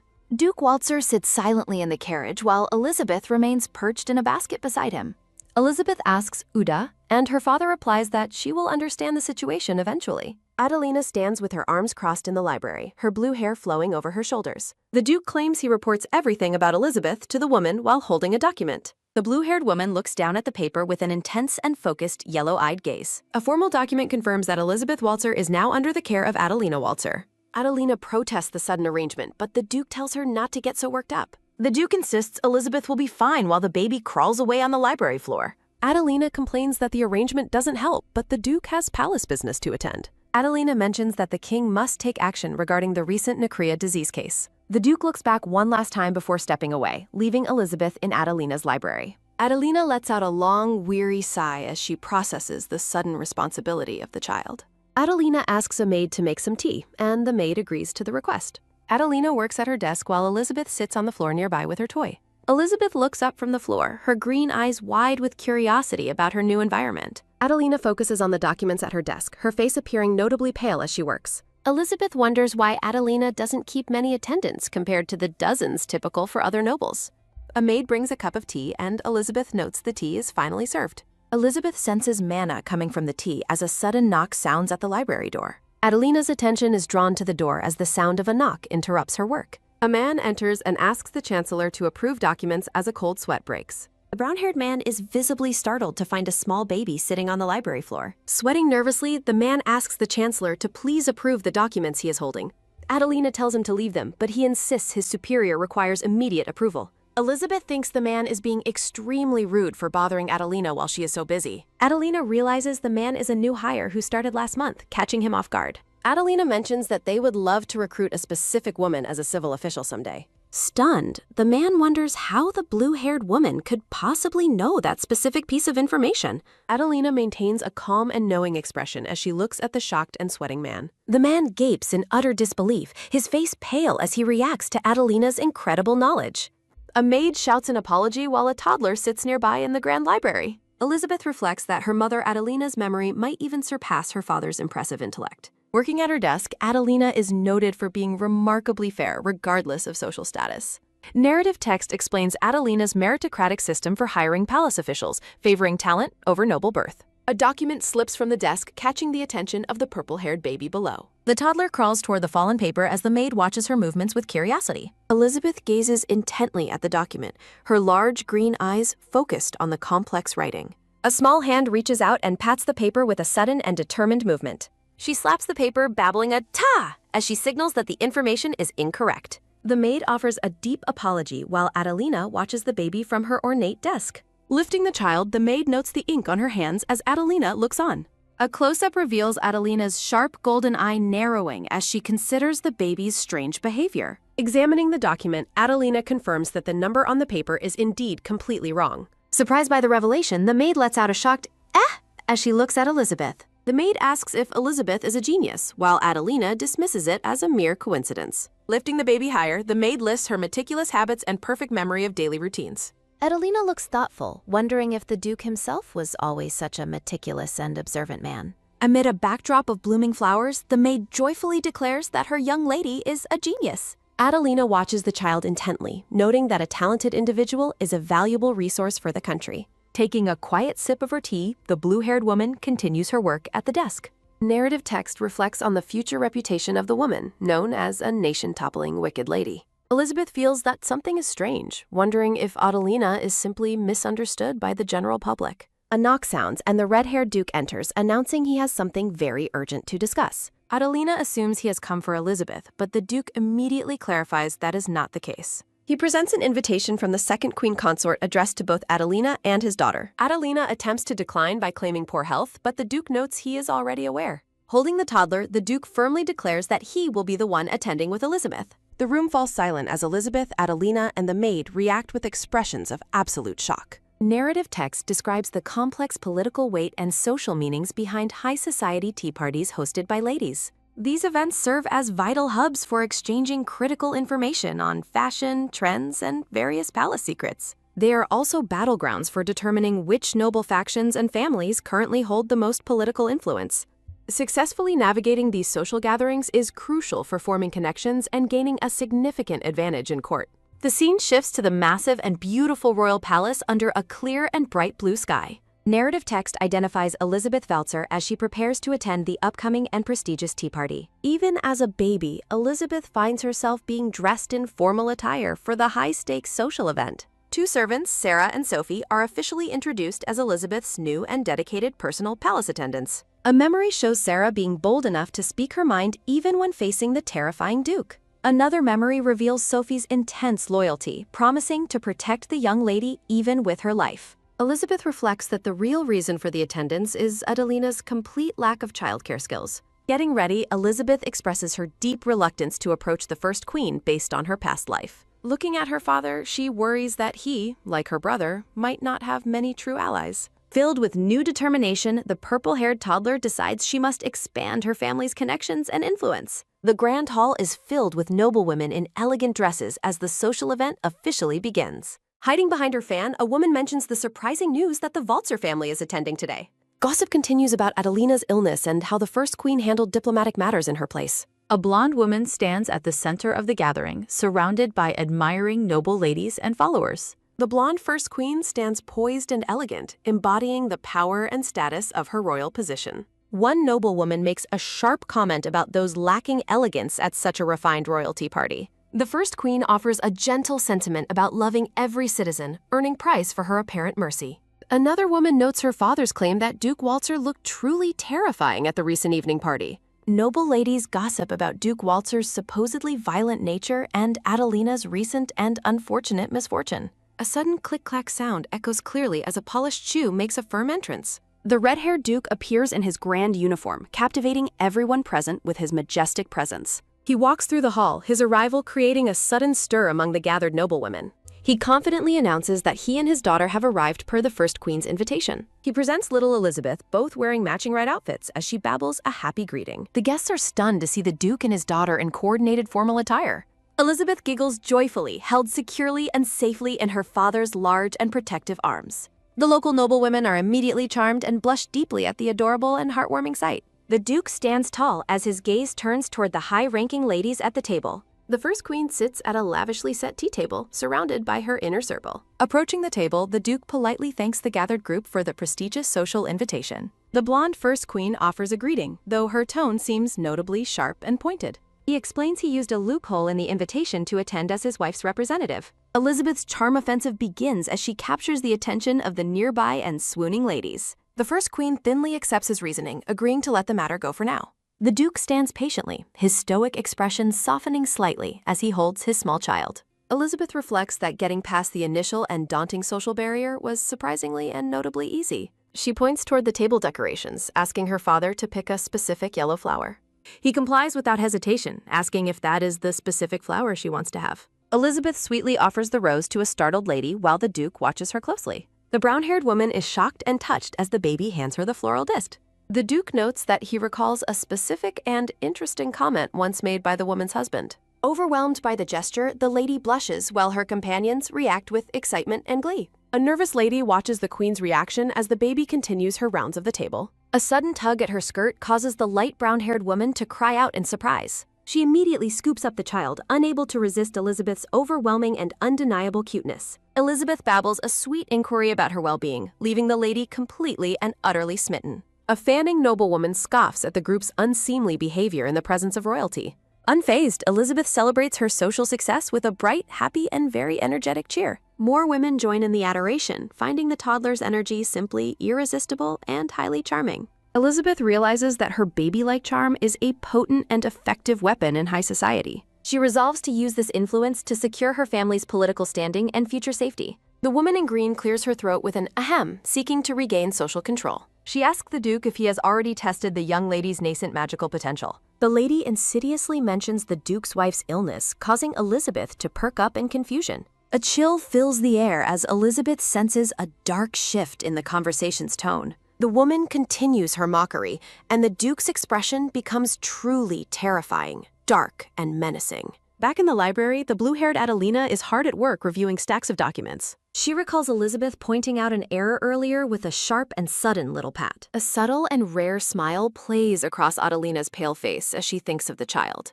She notices a report about a suspicious magic beast material being offered to the queen. Realizing something is amiss, she decides she must go and investigate the situation personally. She finds it hard to believe the Duke is actually attending a high society tea party. Adelina steps out of her office, hoping that no trouble has occurred in her absence. A sharp and cold voice cuts through the garden air, asking what was just said. The Duke radiates a menacing purple aura as the terrified woman claims she only stated facts. A mental replay shows the woman questioning Elizabeth's parentage based solely on her unique looks. Elizabeth is struck by the comment, realizing her hair color matches neither of her parents. Sensing her deep distress, her father provides comfort with a gentle and reassuring back pat. Baby Elizabeth looks curious as her father notes her resemblance to his life. The red-haired Duke holds Elizabeth, who is surprised by the comparison to her mother. He identifies specific facial features they share while the toddler wonders about his meticulous observations. Radiating a menacing purple aura, the Duke brooks no objections from the stunned noble ladies. The blonde First Queen remains composed behind her fan as guests watch the confrontation. Elizabeth throws a frantic little tantrum, shouting her refusal to cooperate with her father. A brown-haired noblewoman trembles in fear, privately labeling the Duke a barbaric and terrifying man. Smiling behind her fan, the Queen accepts the situation while the noblewoman watches with intensity. The brown-haired lady sits alone at the table, looking visibly shaken and deeply distressed. The high-status gathering continues with the Duke and his daughter seated at the main table. Elizabeth notes that proximity to the host at a tea party signifies great social importance. Other noblewomen observe the central table, gauging the power dynamics within the grand palace garden. With a sharp snap of her fan, the First Queen orders a change of tea. Attendants arrive carrying trays of food and refreshments as the prestigious social event moves forward. The Queen introduces a special tea gifted by a neighboring country's ambassador, served in elegant cups. The gathered noblewomen are delighted, praising the beautiful appearance and lovely aroma of the tea. One lady compliments the Queen's diplomatic success, while the Duke enjoys tea with his child. Elizabeth stares grumpily at a cupcake, her inner thoughts showing her growing annoyance and frustration. A hand reaches for the treat as a voice identifies the Duke's specially imported tea. The brown-haired noblewoman suddenly has a cupcake shoved into her mouth, looking completely caught off guard. Blushing in embarrassment, the woman begs for forgiveness while the Duke maintains his stoic presence. He explains Elizabeth simply wanted her to enjoy the Queen's sweets as the baby babbles. The blonde Queen dismisses the incident, chalking it up to the harmless behavior of a child.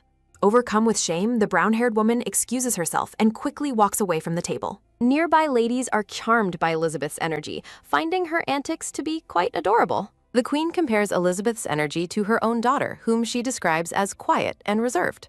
Narrative text explains that the First Queen's daughter is currently away from the palace studying abroad. Gossips mention the Second Queen's sons are kept from the public to avoid offending the First Queen. The Duke faces the First Queen directly, the air between them thick with unspoken political tension. He shocks the crowd by revealing that Elizabeth was previously under the influence of a curse. The Queen's gaze sharpens as she demands to know why he is sharing this now. He claims he is sharing good news, adding that the curse's medium was a palace noble. Elizabeth feels uneasy, wondering if exposing the curse to the other nobles is a wise move. The First Queen remains silent behind her fan, her eyes reflecting deep calculation and hidden thoughts. The Duke warns that the king will act soon, causing Elizabeth to realize his strategic intent. Elizabeth marvels at her father's political maneuvering to force the king into taking immediate royal action. A dark-haired servant leans in to whisper an urgent and confidential message to the Duke. A hand reaches down toward a woven basket where the young lady is resting comfortably. A maid feeds Elizabeth from a bottle while the Duke walks away to handle official business. The brown-haired noblewoman glares at the baby from a distance, her expression filled with dark malice. She watches a maid carrying a tray of hot tea, her eyes narrowing as a plan forms. A close-up of the teapot appears as the woman decides that her moment has finally arrived. The woman makes a clumsy show of tripping, a fake and gleeful smile crossing her face. Oh, Elizabeth cries out as hot tea spills toward her basket, while the Duke looks back alarmed. A gloved hand suddenly intercedes, shielding the child from the scalding liquid as the basket tips. Adelina makes a dramatic entrance, standing tall and protective over the baby in her yellow dress. With her golden eyes glowing, she coldly demands to know what the woman did to Elizabeth. Adelina radiates a terrifying power as she repeats her demand while the queen watches in shock. The brown-haired woman is paralyzed with terror, sweating profusely under Adelina's intense and murderous gaze. A finger points accusatorily as a voice desperately tries to dismiss the attack as mere clumsiness. The brown-haired maid stands trembling, her face pale with shock and sudden, intense fear. The noblewoman glares with cold fury while the terrified servant struggles to find any words. The maid bows low and tearfully apologizes while Adelina watches the scene from a distance. Elizabeth rests in her basket as thoughts suggest the countess manipulated the servant for a trap. Elizabeth wonders if those of lower status are always destined to suffer in high society's games. Adelina notes that even minor mistakes in the palace can lead to severe and fatal consequences. The blue-haired woman warns that harming a noble child is a crime punishable by immediate death. Standing before the blonde first queen, Adelina identifies the high stakes of the servant's public failure. The first queen remains silent behind her fan as the maid continues to weep in terror. Prostrated on the ground, the servant and her companions offer desperate thanks for the queen's mercy. Elizabeth watches the intense political exchange, noting the high expectations placed upon a powerful royal chancellor. Adelina prepares to depart with the baby, her calm demeanor hiding the tension of the encounter. The Duke and Adelina stand together in the garden, surrounded by the whispers of nearby guests. Observers gossip about the strained relationship between the Duke's family and the mysterious lady named Adelina. Adelina dismisses herself to return to her duties, a request the Duke accepts with stoic brevity. A look of surprised realization crosses Elizabeth's face as she senses something hidden in the interaction. As Adelina walks away, she ponders a sudden and lingering question about the situation she left. A firm hand suddenly reaches out, a quick, light rustle sounding as he stops her mid-stride. Elizabeth babbles a soft sound as she mentally urges her father to follow the blue-haired woman. The Duke follows Adelina through the palace corridors while noblewomen watch their departure with intense curiosity. A reddish-brown-haired noblewoman expresses her outrage, labeling the Duke's behavior as completely barbaric and rude. The first queen coldly informs the lady that her words will be reported directly to the king. Withdrawing her favor, the queen cancels her intended gift and dismisses the lady with an apology. The desperate woman pleads for the queen to wait as she is abandoned in the palace hall. Back in private, Adelina inspects a red burn on her arm caused by the spilled pee. While cleaning her wound, Adelina reflects on the oppressive nature of high society and magical power. The Duke sits with Elizabeth, considering the harsh reality that those without power are often oppressed. A soft, careful dab sounding, Adelina treats her injury while the Duke notices her hidden pain. Adelina remains quiet as the Duke watches her from the doorway, realizing she was truly hurt. Elizabeth wonders about the reason behind the tension, just as a quick, firm knock sounding. The Duke requests a private moment with Adelina, who grants him permission to enter her study. He offers a small, ornate gold container, extending his gloved hand toward the surprised blue-haired woman. The Duke explains the medicine is for her burn, making Adelina realize he saw her sacrifice. He points out her unusually slow reaction time while Adelina looks down at her injured forearm. The Duke reveals magic hindered his movement, a claim that shocks Adelina given the palace security. While he wonders who would dare use magic, Adelina warns that identifying the culprit is dangerous. Elizabeth realizes magic was used to freeze her father and wonders who the secret caster could be. Adelina questions the safety of leaving Elizabeth in the palace, but the Duke insists it is necessary. He reports that the first queen is already moving to distance herself from the disgraced palace nobles. Adelina adds that even neutral supporters are being targeted in the queen's new political purge. A memory shows a lady attempting to secure influence through connections to the Duke's ill wife. The Duke credits Elizabeth's charm for successfully winning over the Marchioness during the earlier tea party. He stresses the importance of their new alliance while Elizabeth notes their shared stoic emotional masks. A soft glow surrounds the Duke and Adelina as they share a moment of mutual professional respect. The Duke begins to say something more, his gaze softening as he looks closely at Adelina. A mental image shows Adelina heroically shielding Elizabeth from the scalding tea with a quick motion. Adelina insists that protecting the child was a simple task she was fully capable of handling. The Duke prepares to visit the knights and leaves instructions on how to care for the baby. Adelina watches as the servant carries the resting toddler toward the doors of the quiet library. She wonders at the Duke's unexpected parenting skills, comparing his current warmth to his past coldness. Elizabeth observes her father's unexpected gentleness while pondering the irony of a tyrant's parental care. Her thoughts are interrupted by the steady, rhythmic sound of Adelina's footsteps echoing through the hallway. A sudden, loud splash sounding as fresh water is poured into a large metallic cooking pot. Adelina prepares a meal, noting her inability to breastfeed while a maid carries the purple-haired baby. Elizabeth anxiously wishes for her father's return while Adelina converses with the servant in the kitchen. A sharp, wet slicing sound accompanies a horrific scene of fallen men and fresh blood staining the floor. Standing amidst the carnage, the Duke holds his sword while his knights wait for further orders. Stepping away from the massacre, the cold-blooded Duke orders his subordinates to clear the bodies away. In the quiet library, a young, reddish-brown-haired boy approaches the maid holding the young Lady Elizabeth. The boy greets Elizabeth with a warm smile, his golden eyes filled with kindness and genuine affection. Elizabeth is momentarily overwhelmed by the boy's radiant and sparkling presence as he beams at her. Letting out a soft "gah," Elizabeth shielded her eyes from what felt like a blindingly bright aura. Julius explains that the king has commanded a formal mana examination to be conducted for the child. Elizabeth is startled by the news, while Julius suggests checking if the curse left any lasting effects. He notes his parents' absence due to royal duties, justifying why he came to oversee the test. Julius observes Elizabeth closely, remarking that interacting with her feels like talking to a mature young woman. He praises Elizabeth's intelligence, while the maid giggles at the idea of the baby being a genius. Elizabeth dismisses the praise as an exaggeration, though she remains calm under Julius's admiring and focused gaze. She is impressed by Julius's composure, recognizing his competence as the acting head of the Walter family. The scene shifts to the drawing room where an elderly man with a staff awaits the group. The newcomer is identified as Pendragon, the chief royal mage, who carries an air of immense wisdom. Julius introduces himself formally as the family's representative, while the maid keeps Elizabeth comfortably in her lap. Elizabeth reflects on her past life's lack of power, recalling the struggles of being an ordinary girl. Memories resurface of more talented children being prioritized for adoption while her past self watched from shadows. She spent years perfecting her control only to perform menial tasks, suffering under society's disdain for commoners. Now reborn, she uses her honed mana control to effortlessly guide her bottle through the air. Elizabeth clutches her necklace, silently hoping that the previous curse hasn't interfered with her current magical potential. Pendragon smiles kindly at the child, remarking on her vibrant energy and the life in her eyes. The chief mage's expression suddenly turns serious as he senses the girl's surprisingly respectable mana levels. Elizabeth glows with a vibrant blue aura, wondering if the old man can truly see her hidden power. Julius is impressed that the chief mage attended personally, a sentiment Pendragon met with a soft chuckle. Pendragon handles a parchment, noting that children are the precious treasures who will shape the kingdom's future. He instructs the maid to place Elizabeth's tiny hand on the testing surface to begin the mana evaluation. With a gentle touch, the servant helps the young lady reach toward the center of the peggle. A soft, quick rustle sounding as Elizabeth's small hand makes contact with the enchanted mana testing paper.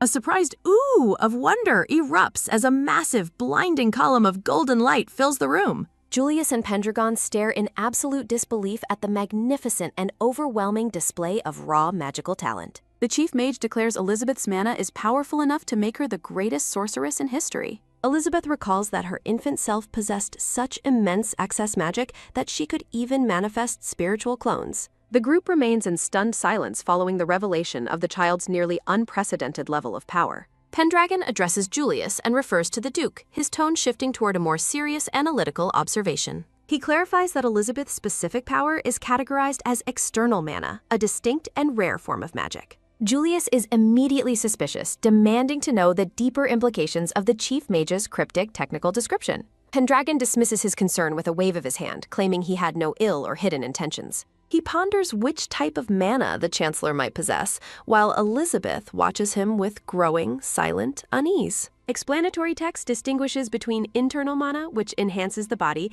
and external mana, which creates physical phenomena. Elizabeth's gaze lingers on Pendragon as she wonders why her specific mana signature seems to bother him. Julius calls out her name, noticing that the young lady has become lost in her own deep thoughts. Elizabeth is snapped back to reality, looking up at her brother with wide, curious, and slightly startled eyes. The Duke returns to reclaim his daughter, firmly asserting her identity as a true child of the Waltzer bloodline. Julius asks the Duke why he hasn't yet departed for his planned nightly duties. A luxurious carriage stands parked in the middle of a heavy downpour outside the palace. The Duke explains that a mechanical issue with the carriage delayed his departure from the grounds. A soft chuckle sounding as the Duke, holding Elizabeth, explains the journey is postponed until tomorrow. The Duke observes his daughter closely, noting her appearance makes her heritage undeniably obvious to everyone.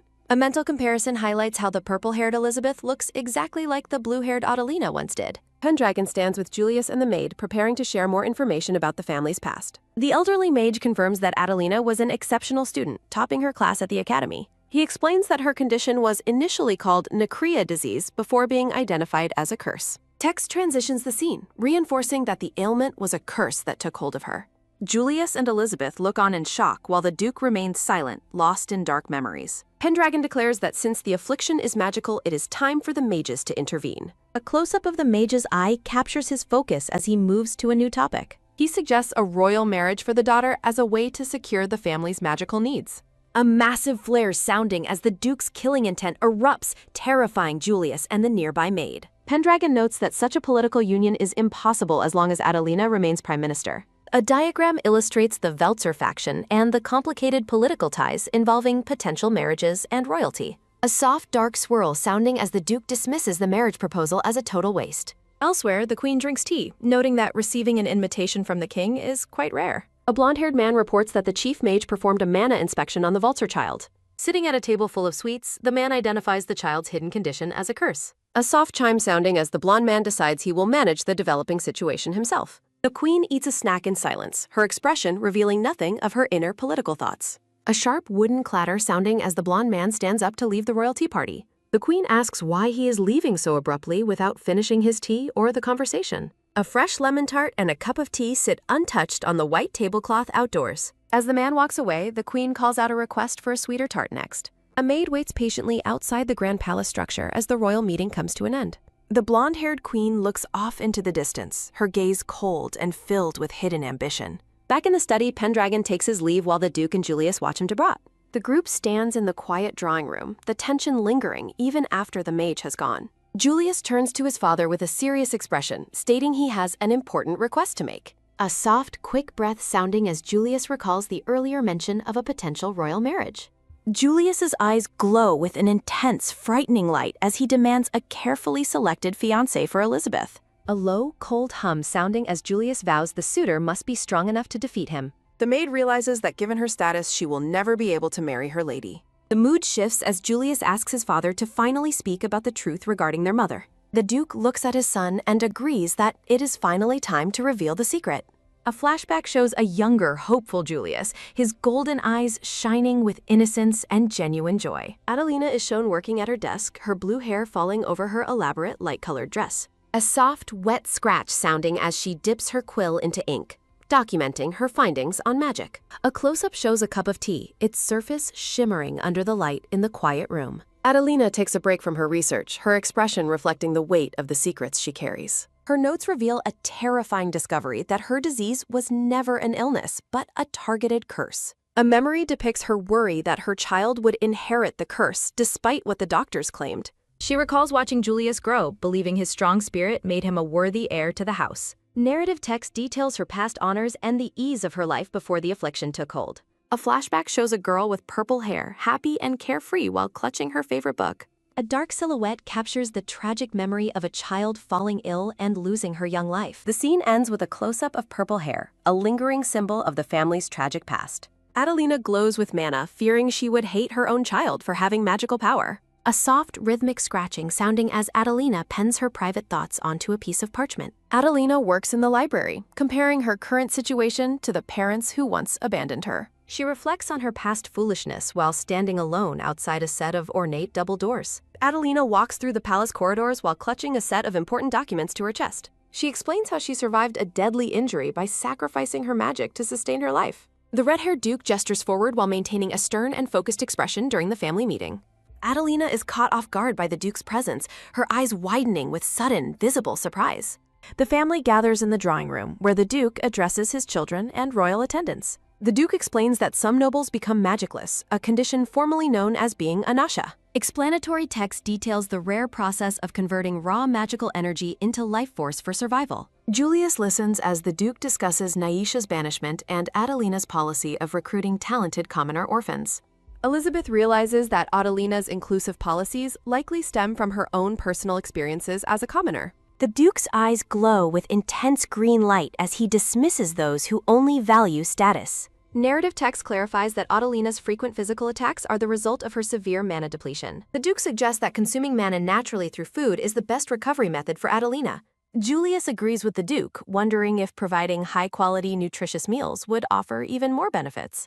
Julius notes that a researcher named Tesua was already investigating that specific method of mana restoration. The Duke orders the butler to maintain relations with House Leas while the maid listens nearby. The Duke instructs the maid to allow the visitor to enter the study without further delay. Adelina enters the room with a calm expression while carrying several documents in her slender arms. She inquires about the status of the mana inspection while noticing the group's serious collective atmosphere. A close-up captures Adelina's gentle smile as she looks toward her family with genuine, warm affection. Julius greets his mother warmly while keeping the young Elizabeth nestled safely within his protective lap. Elizabeth reflects on her previous life, comparing her current situation to her past as an orphan. She credits Adelina's hard work for allowing a commoner like herself to become a court official. A book lies open detailing how Adelina was unfairly branded a wicked woman by her enemies. Elizabeth remembers being bullied in her past life for being a commoner without any magical ability. Elizabeth realizes Adelina shared her struggles, resolving the mystery of why the prime minister position was vacant. Julius asks the baby if she wants to be put down while she makes small noises. Elizabeth crawls across the carpeted floor with determination, surprising Julius as she moves away from him. The young girl reaches out to pull on Adelina's dress, startling the blue-haired woman with persistence. Elizabeth babbles while internally protesting that the current narrative regarding her mother is completely and totally incorrect. A stylized layout shows the family members as stickers, illustrating the whimsical nature of the moment. Elizabeth becomes animated and loud, desperate to communicate her disagreement with the family's somber and incorrect conclusions. The Duke watches with intense focus as Elizabeth babbles, her sounds closely mimicking the word mother. The scene lingers as Elizabeth clearly enunciates a sound that everyone interprets as calling for her mother. Adelina is visibly shaken and moved, asking if the child was truly addressing her as her mother. Julius smiles and confirms that Elizabeth was undoubtedly calling out for her mother in that sweet moment. Elizabeth continues crawling, secretly annoyed that her babbling was misinterpreted as a genuine call for her mother. Adelina lifts Elizabeth into her arms, wondering why the child seems so exceptionally happy and energetic today. The baby laughs with pure joy, her bright eyes shining as she is held by Adelina. A low, cold hum sounding as a dark, overwhelming aura erupts from the Duke, terrifying Julius. A soft, quick rustle sounding as documents scatter and the Duke falls to his knees in shock.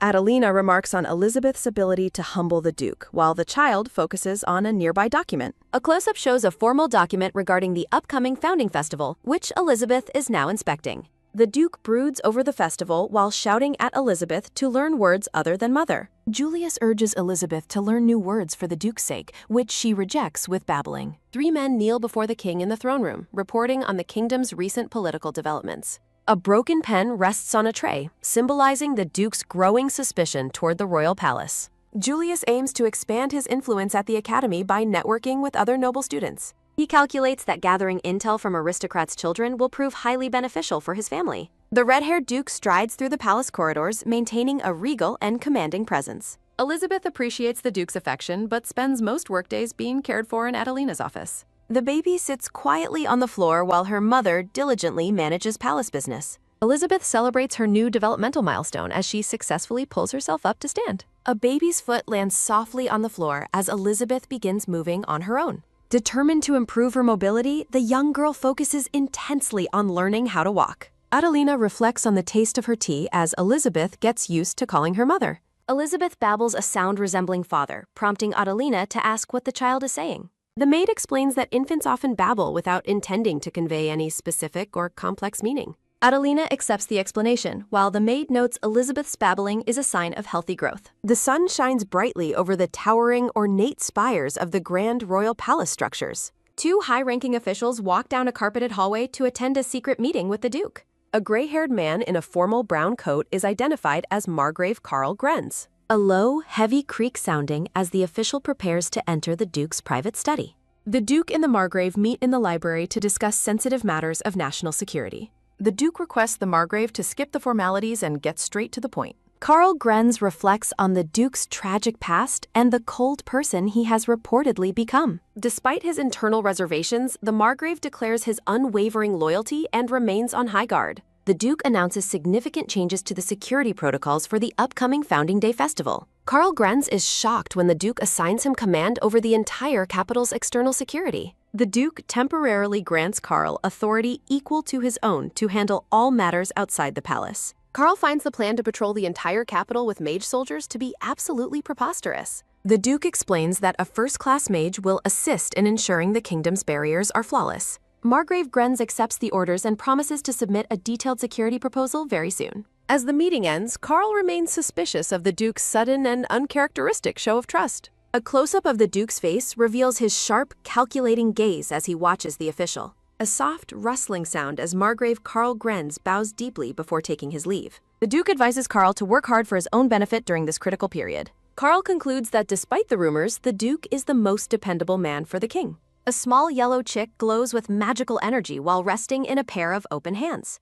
In his bedroom, Julius wonders if he will be the first to successfully master this magic. Elizabeth secretly encourages her brother to focus on their father instead of her own developing powers. The baby resolves to try her best, even if the Duke feels more formal than parental. Julius pauses mid-thought as he realizes something important about the upcoming royal festival events.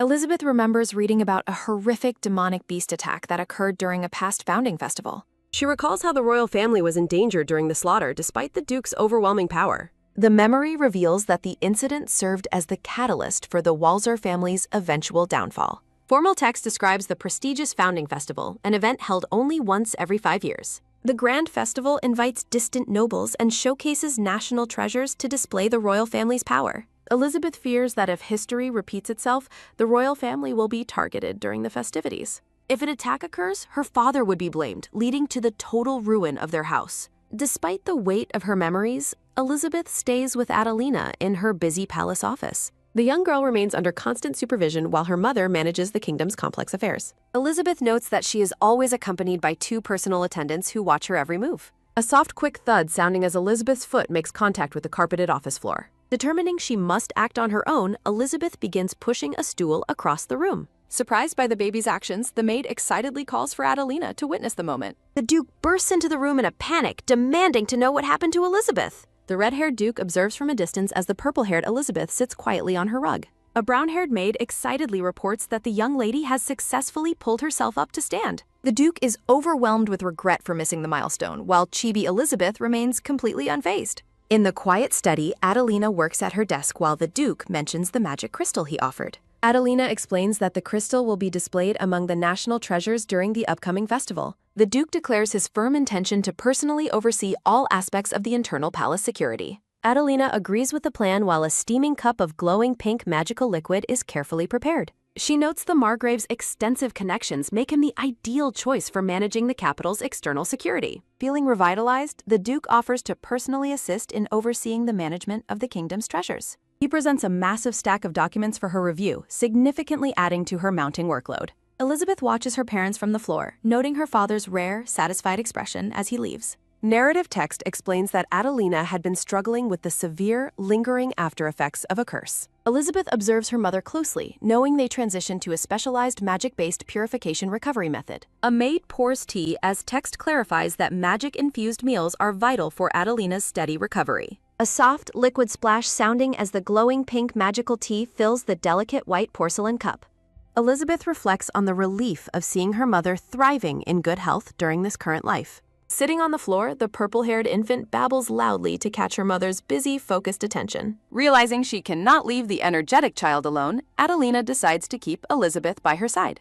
Adelina balances her administrative duties with motherhood, holding Elizabeth while tackling a mountain of kingdom paperwork. Elizabeth takes the opportunity to secretly inspect the important government documents scattered across the large desk. Her eyes widen in realization as she spots the name of the chief royal mage on a document. Looking out the window, Elizabeth realizes the paperwork details vital defensive measures against impending demonic beast attacks. A close-up of the child reveals a sharp, calculating gaze as she weighs her next strategic move. Margrave Karl Grenz walks through the palace corridors, his presence signifying shifting political ties and alliances. Elizabeth babbles urgently while tugging at her mother, making it very clear she wants to go outside. A maid steps in to offer her assistance, promising to take the young lady for a walk. Adelina gives strict instructions to the maid, ensuring the child stays within the safety of the courtyard. Elizabeth crawls across the carpeted grass, pretending to play while keeping a close eye on her surroundings. Alone on her rug, the baby focuses her internal energy to manifest a small, golden spark of magic. Carl Grenz informs an official that the Duke will be hosting a special dinner featuring favorite venison. Elizabeth wonders if her father's sudden warmth toward the Margrave is a sign of a genuine friendship.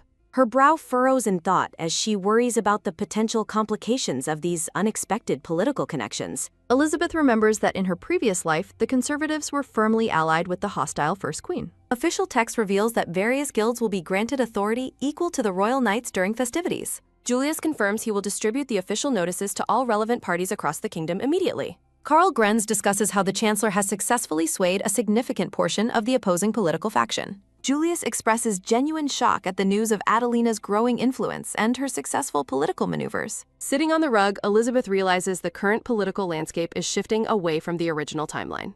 Carl Grenz identifies a specific tea party as the catalyst that triggered the current conservative shift. Elizabeth is stunned to realize her presence at that social gathering completely altered the course of history. The Margrave credits the event organized by the First Queen for the recent change in political atmosphere. He reflects on the audacity of the man known as the Tyrant for entering a social gathering. Carl Grenz smiles with a sense of satisfaction, pleased by the unfolding political developments within the palace. Elizabeth remains on her rug in the courtyard, deep in thought about the impending, dangerous festival events. Clenching her small fist, she resolves to be fully prepared for whatever dangers the future may hold.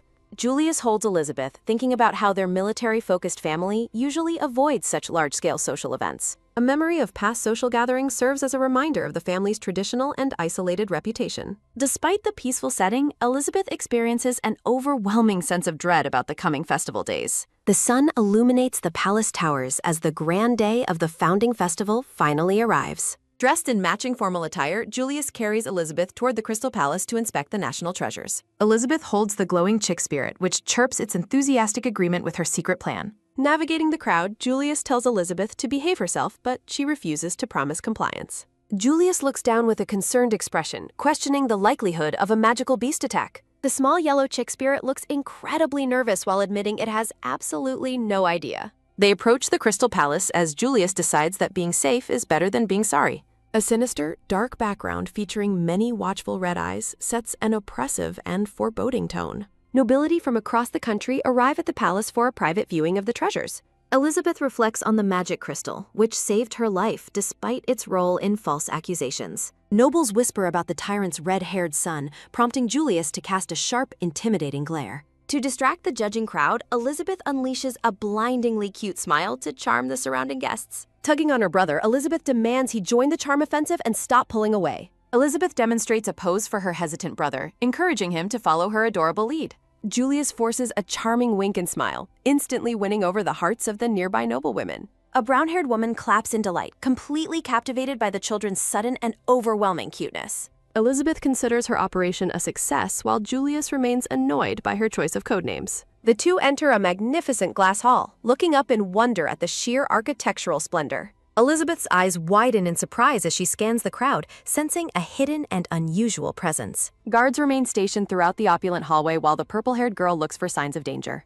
A soft, magical poof sounding as Elizabeth manifests a tiny, glowing spark of energy in her hand. A knight reports that the capital's disturbance was suppressed thanks to the leadership of Margrave Grenz. The blonde knight acknowledges the update, stating that a simple report to the captain will suffice. Elizabeth reflects on her father's past absence and wonders if he can make it this time. Clenching her fist, Elizabeth feels confident in her father's strength and the power of his men. A triumphant, loud blare sounding as the royal trumpeters signal the start of the grand unveiling. Knights and officials stand at attention on the stairs as the formal treasure ceremony officially begins. The king stands beside Michael Walzer, announcing the unveiling of the kingdom's most sacred national treasure. A large sheet is pulled away as the king addresses the crowd within the kingdom of Eltode.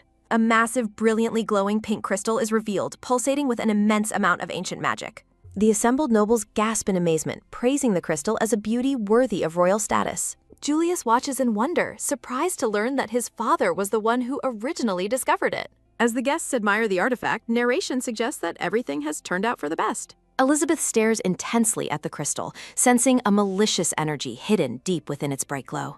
Julius notices the leaking mana, while Elizabeth realizes it matches the feeling of the family curse. A chilling realization strikes Elizabeth as she recognizes the magical aura from her mother's previous suffering. Julius looks shocked and serious, confirming that the energy feels exactly like when the curse activated. Sensing an immediate and grave threat, Julius decides they must inform their father of the danger. A knight stops the boy, asking for his identity before promising to relay the urgent message. Across the hall, the peaceful festivities continue as nobles dance and chat without any suspicion. Julius expresses frustration, realizing that the tight security measures are preventing them from reaching their father. Elizabeth remembers the records from her previous life, which detailed a catastrophic magical beast attack. She worries that her intervention has altered the timeline, making the coming danger even more unpredictable. Elizabeth spots the woman responsible for her mother's past injuries and looks at her with anger. Pointing urgently, Elizabeth identifies a glowing bracelet as the source of a growing, malicious purple energy. The bracelet on the woman's arm explodes with purple light, opening a portal for the beasts. Julius holds Elizabeth tightly and wonders if they are too late to prevent the impending disaster.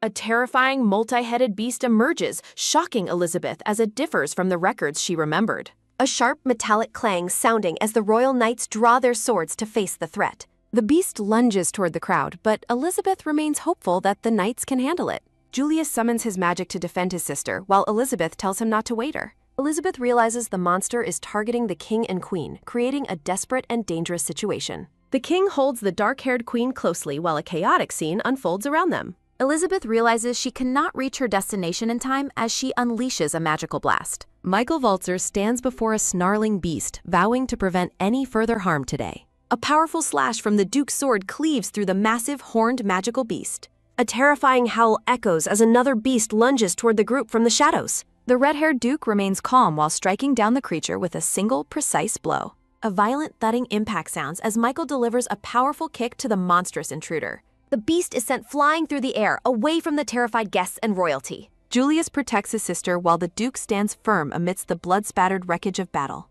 The crowd bursts into applause as Elizabeth and Julius admire their father's overwhelming martial prowess. Holding his wife, the king asks Michael if the queen has escaped the encounter unharmed. The Duke commands his knights to secure the perimeter and prevent any beast from escaping. Michael orders the total annihilation of all remaining magical beasts within the palace's grand halls.